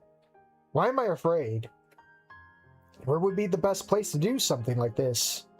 I really have a lot to think about.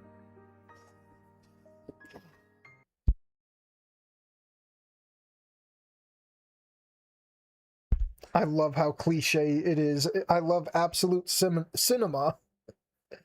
Are you going to propose to your boyfriend? Well, this isn't the Ben mod, I'm sorry. Alright, let's put on some music. Oh, is this the beach stuff? Yeah, okay, I expected. Oh, we have to see one thing. Oh, not that. Here we go. You have to see it again. What the hell? Oh, skip. There you go. There you go, guys. I'm gonna go get some water.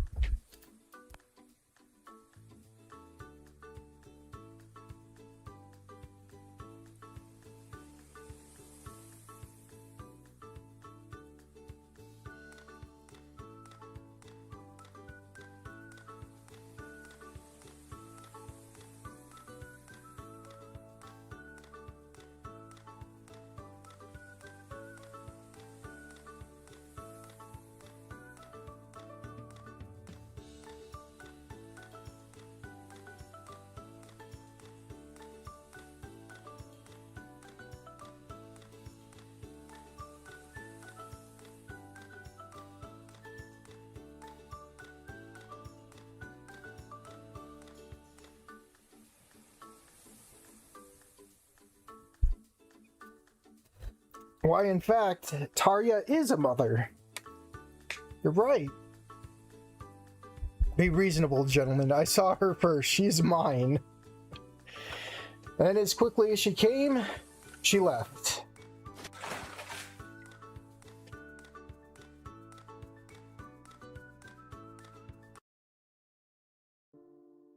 Alright, this bird's probably... Yeah. How dare you abort our baby, Lunara? For your fucking career! Oh. Okay, if there's one thing I've learned from this life, it's that life is unpredictable. Maybe it's because I'm not that young man I used to be, but now that I sit down and think about everything that's happened, I find it almost funny. Growing old, sitting outside, having coffee and a cigarette, yelling at kids to get off my lawn.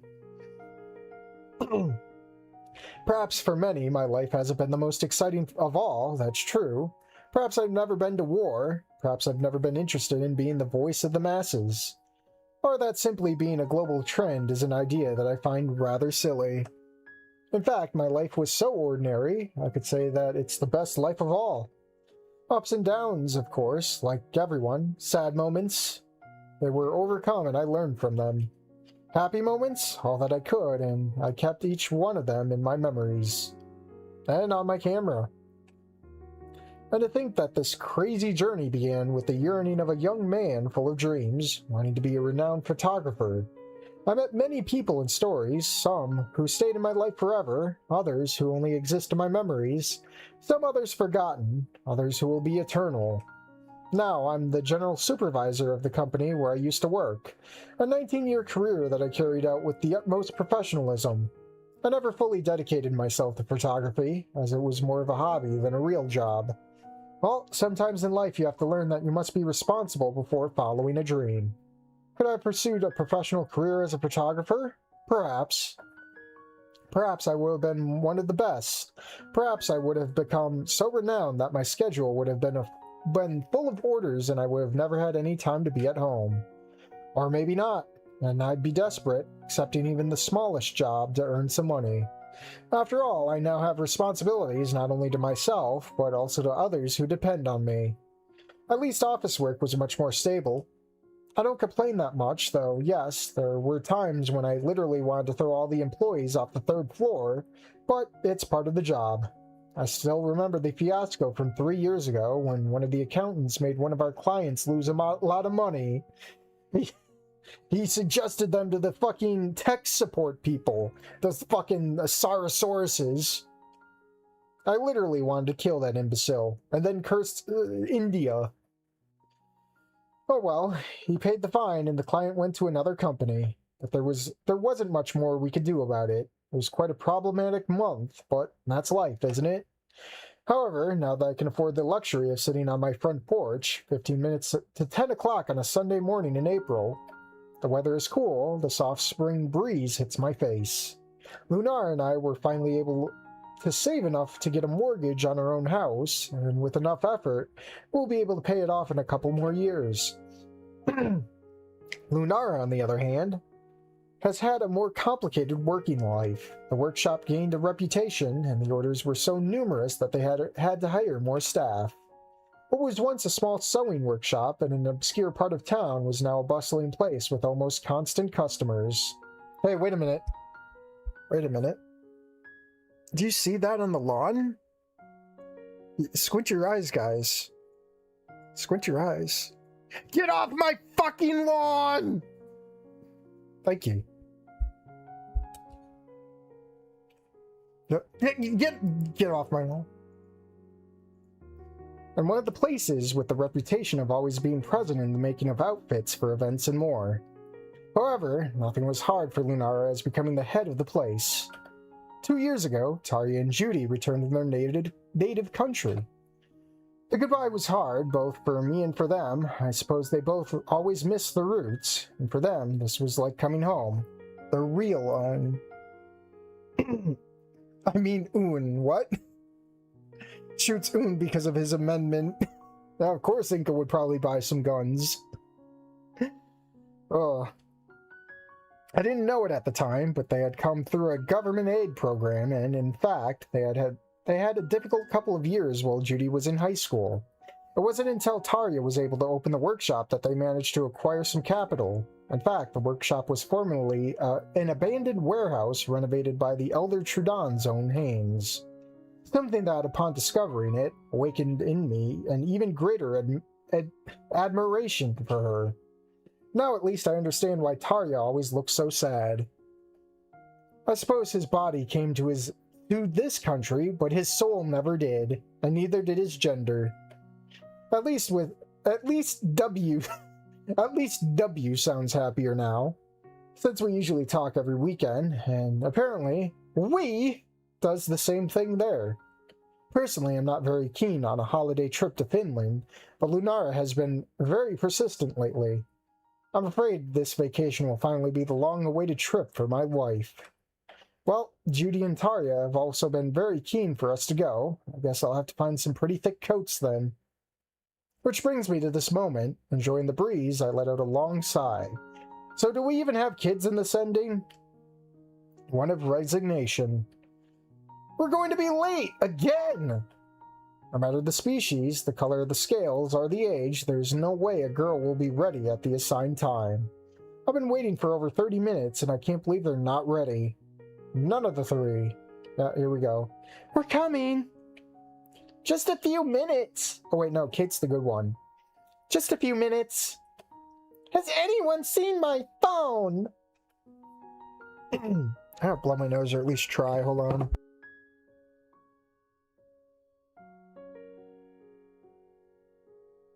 I hate being just all gooked up. I sigh with a mixture of tiredness and happiness, taking my cup of coffee and returning inside our dwelling, where something similar to chaos greets me with an energy that I adore. That's my routine and my most precious treasure. Honey, help me with this, please.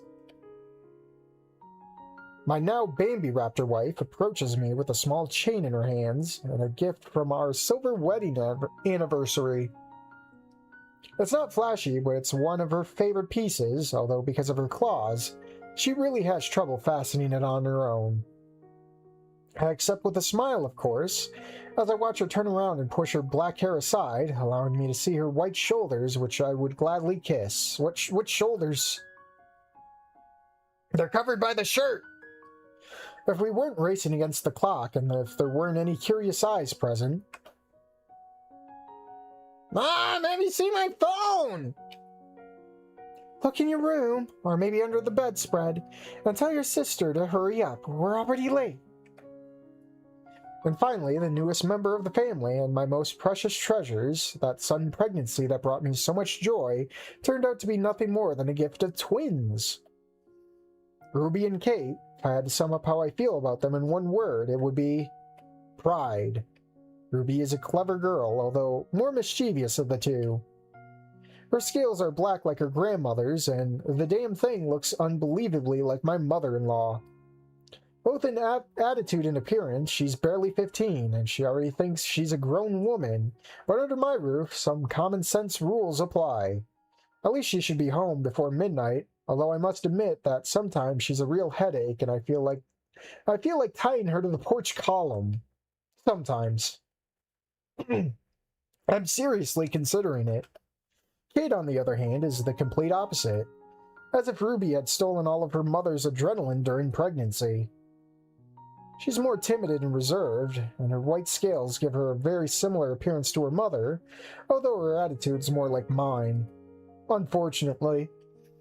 She's glued to those screens, and though she tends to lose her cell phone more easily than the stock market crashes. We've tried everything to help her enjoy life a little more, but she has her own concept of enjoying life. Why are you glaring at me, Lunara? Stop it! At least she's a brainiac and she likes programming, so we try to support her in every way we can. Also, Ruby is in charge of dragging her to parties, while Kate it makes sure her crazy sister doesn't do anything stupid. More stupid than usual. 12:15, girls. Your grandparents are going to kill you. We're going! Wait. We're going! Kate, finish up already! I just can't pin. Ah, I found it. For Raptor Jesus' sake, Ruby, fix your hair. What are you talking about? I look fabulous like this! Fabulous like a sea urchin. Are you serious? They're ending up in the car. Get down now. Damn, being the only man in the house is sometimes exhausting. But over my dead body, they better bring a boyfriend. Wait, They better bring a boyfriend to our house. At least not for now. I don't think I'm ready. Not yet. Damn, I'm already annoyed.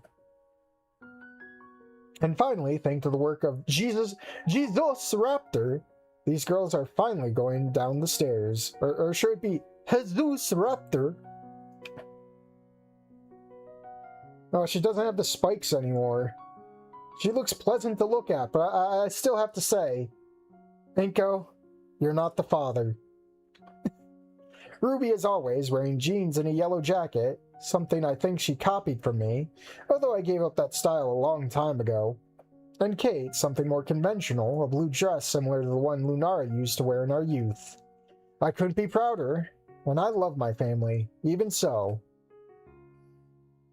Get in the car already. You know your grandparents don't like being kept waiting. We're coming! Kate, can you help me with this braid? I'm going! Just let... Dragging them by their hair. They end up in the... Wait. They end up in the car. Move, move, move. At least Lunar is on my side. By Jesus Raptor, so much fuss over simple lunch at Lunar's parents' house. How is this even possible? We were supposed to have left 30 minutes ago. 30 minutes! This is unacceptable. The end. And yet, I feel like the happiest man in the world. All ready? I ask as a courtesy, sitting in the driver's seat after locking the front door.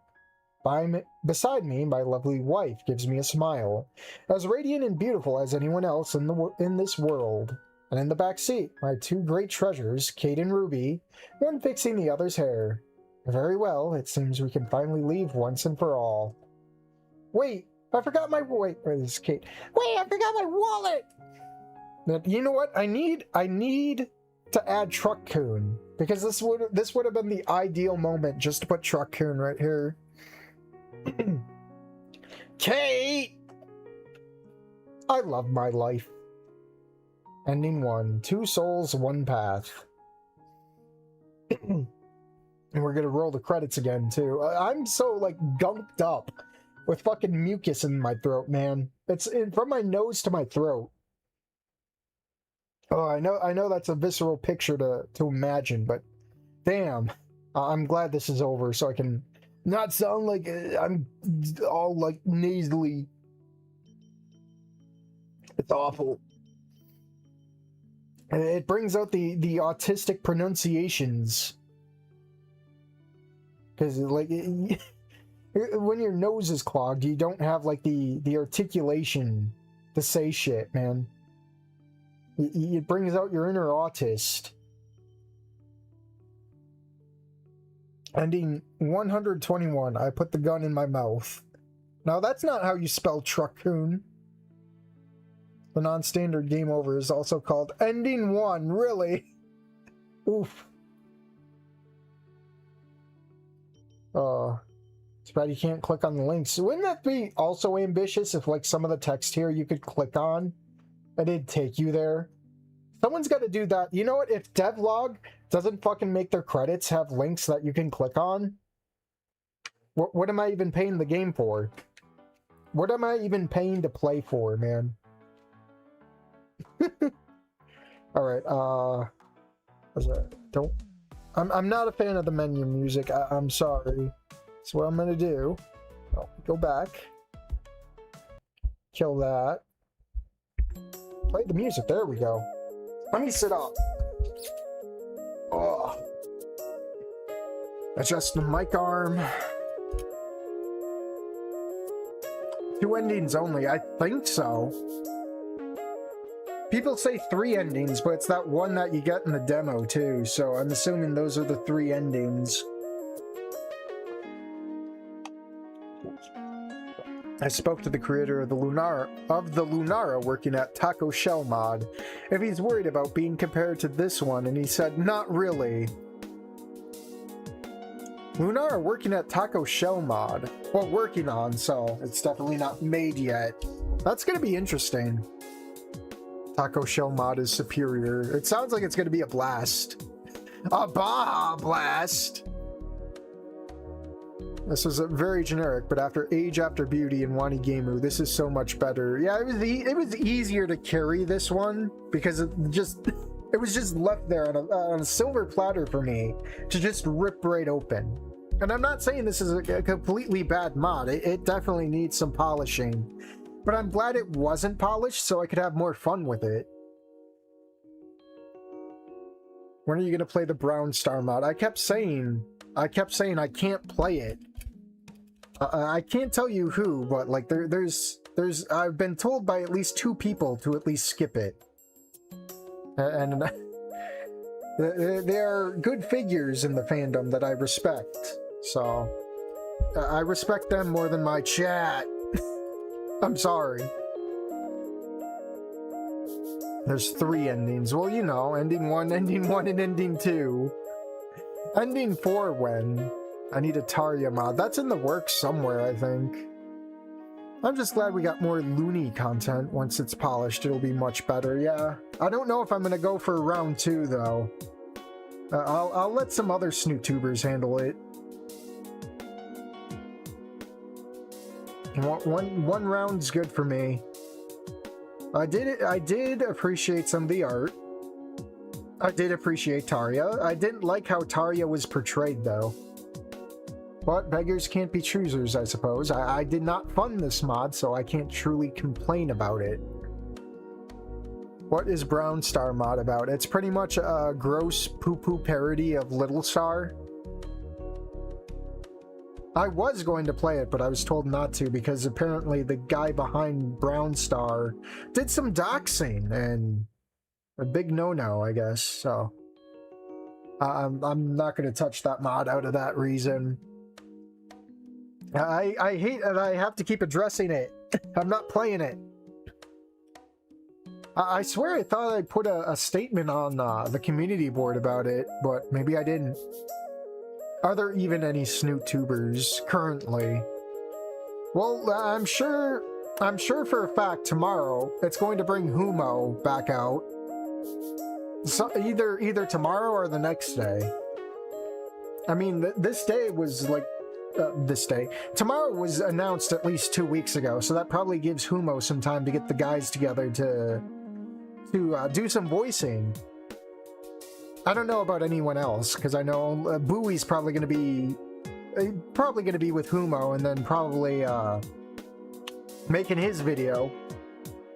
And I'm sure Jack won't be playing it because Jack's a part of the development team, so it's just me and then probably a bunch of Spanish tubers, or I should say English second language tubers to be more broad. Like both endings have no real setup or payoff. It's never explained how Inko becomes a CEO at a company, and it feels nonsensical. I'll tell you, he pulled himself up by the bootstraps. He looked his manager in the eye and gave him a firm handshake. And by God, did he get that fucking promotion. I don't like Abe. Abe is, well, I gave him a goofy voice. He's like a one and done character. I don't think he was really needed. I think just keeping him as a reference would have been fine. I don't know. Doxing is bullshit, no pun intended. You know what? While we're here, I forgot. We can leave Un in the cold. He can suffer. Suffer, Un. And freeze to death.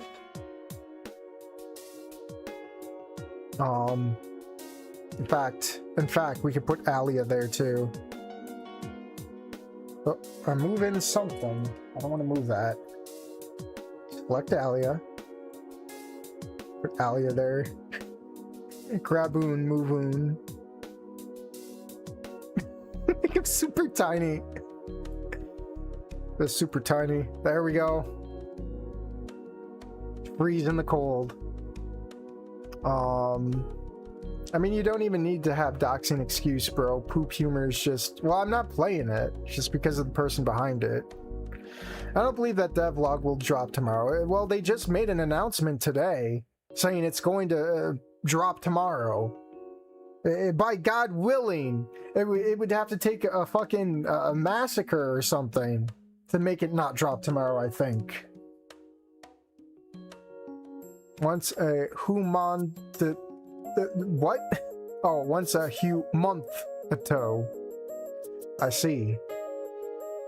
It's early access, not the entire thing, though. Yeah, I know. But the Chapter 7, the next part, is probably going to be pretty chunky. I mean, we've sat since the last update for like 9 months.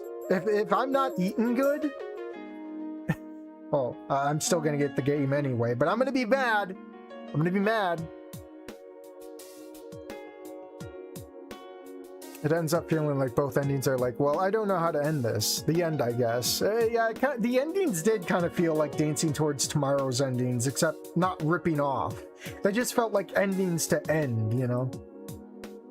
Kind of like Dancing Towards Tomorrow. It was just there.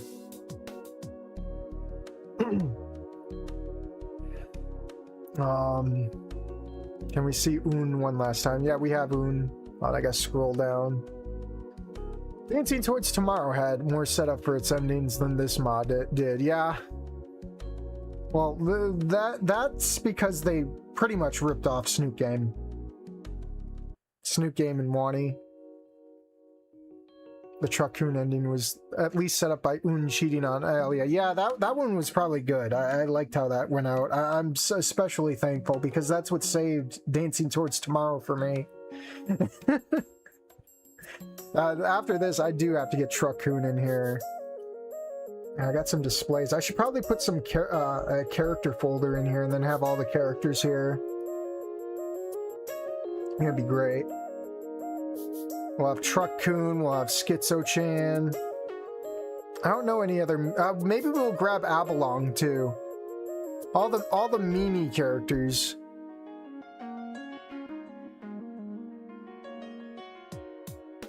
Have a good one. Thanks for the stream. No problem. I want Puppet Pals 2. Puppet Pals 3, Revenge of the Glowies. Don't forget Puppet Pals 4, A Dino in the Dark. Oh. Endings are always the hardest part. I mean, didn't they say devlog is going to be... No, it's not going to be free. The demo is. The demo that's coming out tomorrow is. Not the full game. I think, weren't they planning on doing like an early access? I forget the SnoopCon stream because it's been like 2 months almost, or no, that was in June, wasn't it? That's gonna be pretty much 2 months at this rate. I think they were like describing early access. Don't quote me on this. If you wanna go back, go to the SnoopCon, but I somehow vaguely remember like going early access and then they're gonna tack on more endings, then charge up the price more once 1.0 comes out. I think they were shooting for $20, which that's pretty steep. I mean, it is ambitious, but is it going to be fruitfully ambitious, or is it just going to be blow your load in the demo and that's it ambitious?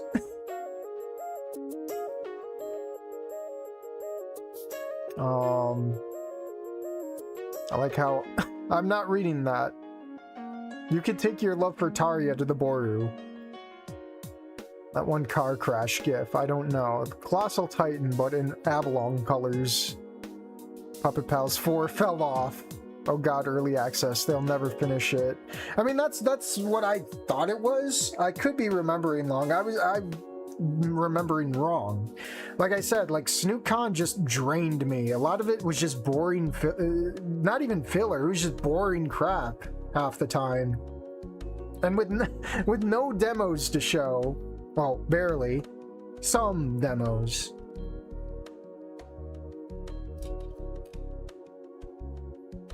$20, I don't have it. I must use Dark Arts. Yeah, the Dark Arts of YouTube.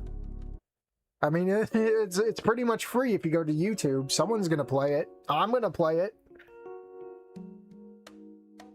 Humo doesn't do snoot stuff much anymore. I don't know why. I mean, well, seeing as he does snoot stuff, he usually does it with other people. So I'm assuming it's just schedules not coming together, I guess. I don't know. I mean, in the next stream he has, maybe you can ask him. I don't know. Maybe he'll tell you the same thing. I don't know.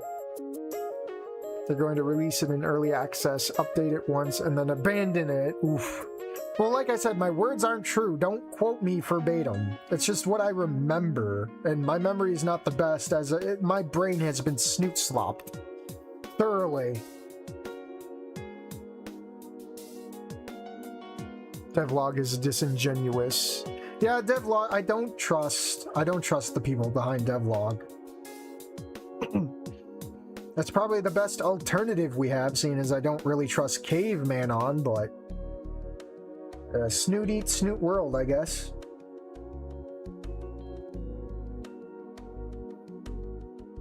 I heard they're already planning on remaking Dancing Until tomorrow. Yeah, that's already been in production since I ended it, man. Since I finished the mod itself. Why would they abandon it? Why would they abandon it, though? They didn't do it this far. I saw it too on Reddit. I don't need a remake. Early access games are notorious for being abandoned, yeah.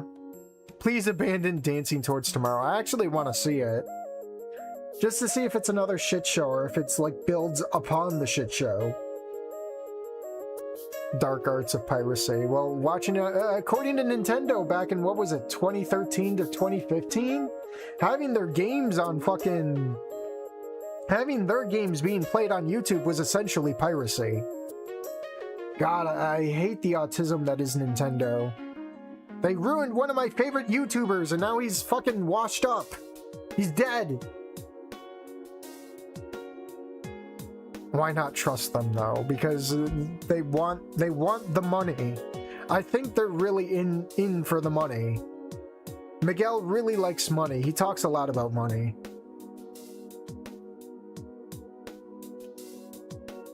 That's why I don't trust it. I don't like Caveman on because they like to play favorites, and now they're in their like cope fix slop arc. I don't know. I mean, I'm still gonna play the games, but it's just I don't really trust too many projects within the Snoop community. My trusted projects are probably counted on one hand. I think he just doesn't want to do it all the time. Maybe. I mean, there's with all the waiting he's done, there's plenty of mods that he can go play right now. I think it's just the fact of them all piling up, and then once everything just piles up, you just don't want to address it anymore. It's kind of like a hoarder mentality. When the beast of the horde is in your house, there's just no fighting it, you know. The ending one thing, yeah, the what was it, last second save, and then Caveman on pretty much worshipped the ground they walked on, essentially grandfathering them in as a canonical mod to their Snoop game stuff. And then they go on to make Ashfall, which is another essentially cope fic session. So yeah, they are definitely on their cope fic art. I'm not a fan, but I'm still gonna play it. Miguel said that he was trying to advertise on Reddit Twitter because he saw the Snoop game community as dead, yeah? Well, it's going to be dead. It's gonna go the way of the bronies. It's gonna. You're gonna get so many tourists. It's gonna have another wave of popularity, and then it's gonna fucking die. You're gonna have too many fur fags, you're gonna have too many trannies, and it's gonna get ruined. The real ones aren't gonna want to be around if they know if they have to fucking feed this kind of audience. They're not gonna want to be around if they know like more of the audience is gonna go for fucking shit slop that's gonna be coming out after this. And I feel that fatigue. I can feel it coming, man. We're probably in the last few hurrahs of Snoot. Even though it peaked long ago, it's not a direct nosedive, but it's definitely like a hang glider that's going down and down and up and down and down and up and down. Mostly down.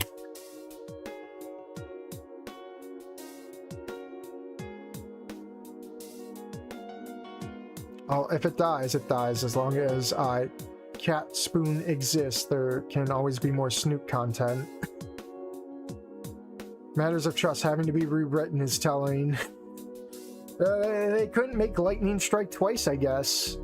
I'm wondering who did the proofreading for Matters of Trust. Was it Caveman on?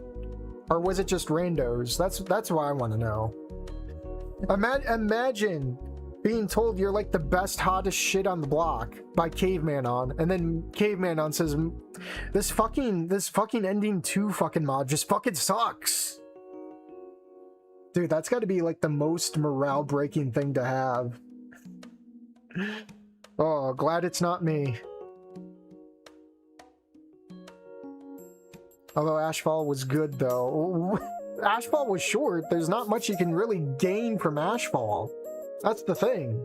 I'll judge it better when the real demo comes out and not this teaser that Caveman on gets in. It gets all gets fucking all bent out of shape for when I call it a demo.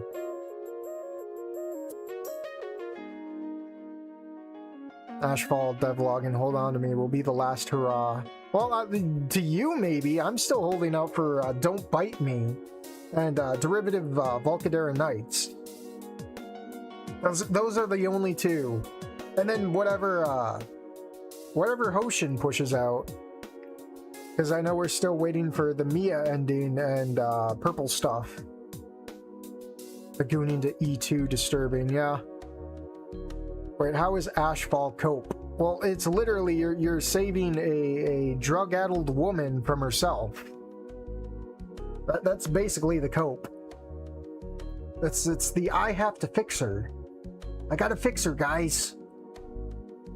My wife's son fan game. Hey, it's good. So far, two out of 2 Snoop content creators approve of it.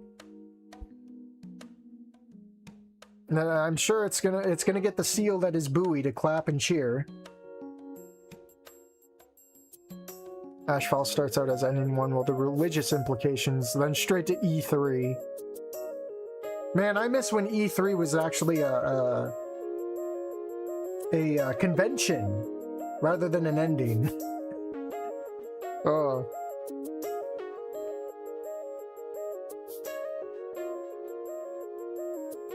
Yeah. Well, it's 7:14. I don't know if I'm going to throw on another stream or not. Maybe I'll take it easy. Maybe tomorrow. Well, I don't know what I want to do tomorrow morning either. I guess it all depends on how I really feel. I mean, people really don't come out for the morning streams anyway. E3 got ending 1, yeah. It is what it is. Unpopular opinion, but I don't like how perfect ending 4 usually are. I don't know. You got ending 4 because people bitched about ending 3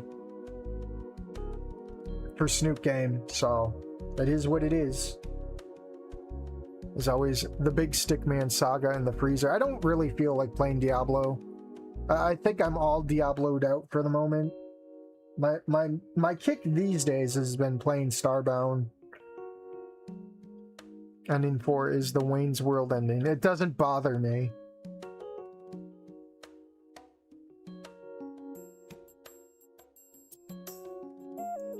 Well, yeah, wait, ending 4 launched with the other 3 endings. Eternally, its developers wanted it. I thought someone else complained that, oh, ending 3 was too bad, so...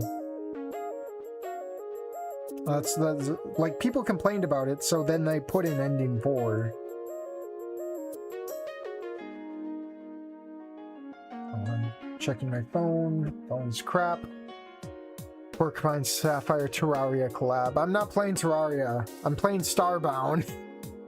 Bracken Universes. I'm getting more used to it. I've learned that I can do a hell of a lot of stockpiling off stream and just get it done on stream, you know? It was there when the game released originally. Well, I don't know, it's just the things I was talking about. Everyone seems to twist the story of Snoop. I don't know what to believe anymore, so I'm just not gonna believe anything. I mean, why should I believe something that I've lost faith in, you know?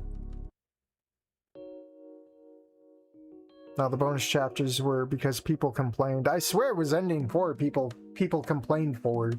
Because ending 3 was too forced or something. Like, it's too much tradwife, so like, oh, make ending 4 or some shit. OG Snoot only had 3 endings originally. Yeah, that's what I was saying. I love Starbound, until Nerd got roasted on the board. Sounds about right.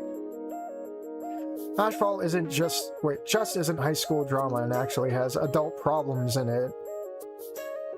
Well, true, but it still comes off as a cope fic, which is the main issue I got with it. That's the game of telephone. We have the 1-point version of the game. Well, I do have Dino Girl Gamu. I don't think anyone wants to play it, though. No, Dutch, I'm not going to have faith in you anymore. Ending 4 was also in Dino Girl Gamu and the leak beta script. Coping about what, though? Well, it's the cope as in, like, dealing with fucking drug-addled woman. You have to fix her, bro. You gotta cope with your addictions and save her.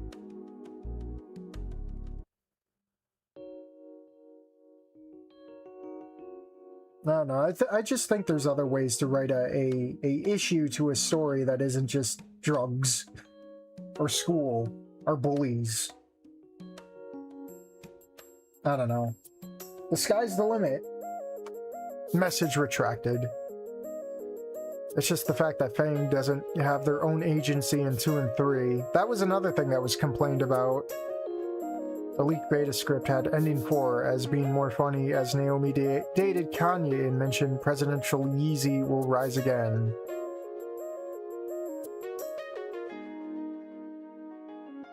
I don't know. I mean, I really don't want to believe... I don't want to give the benefit of the doubt because the Caveman on Track record's just going south for me, so... Your story, my story, it don't matter. I'll believe what I want to believe. We have that interaction between Fang and Naomi in the bonus chapters. She should have been with Mazer in ending 4. I wish Caveman on just made a game with Rosa or other characters or something, bro. Sometimes they make great characters. It just goes to waste. Maybe Rosa could fix you instead of fixing her.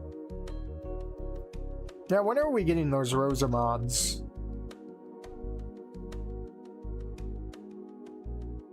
They can't use Rosa because of co-op. Yeah, they can't. They wouldn't make another Snoop game because that's copyrighted. They wouldn't make money. Well, they could if they wanted to do it for free, but they won't do it for free because now they got the big boy pants on. They're getting the big boy bucks. Wilted Rose mod when? But yeah, I should stop yapping. I wanted to get off earlier, so we'll I don't know if I'll do a stream tonight. I'll probably chill down and we'll see what happens. Don't hold your breath for it. Here's the button. Garden of Rawl parody, but it's actually finished. God. Alright guys, I'll see you later.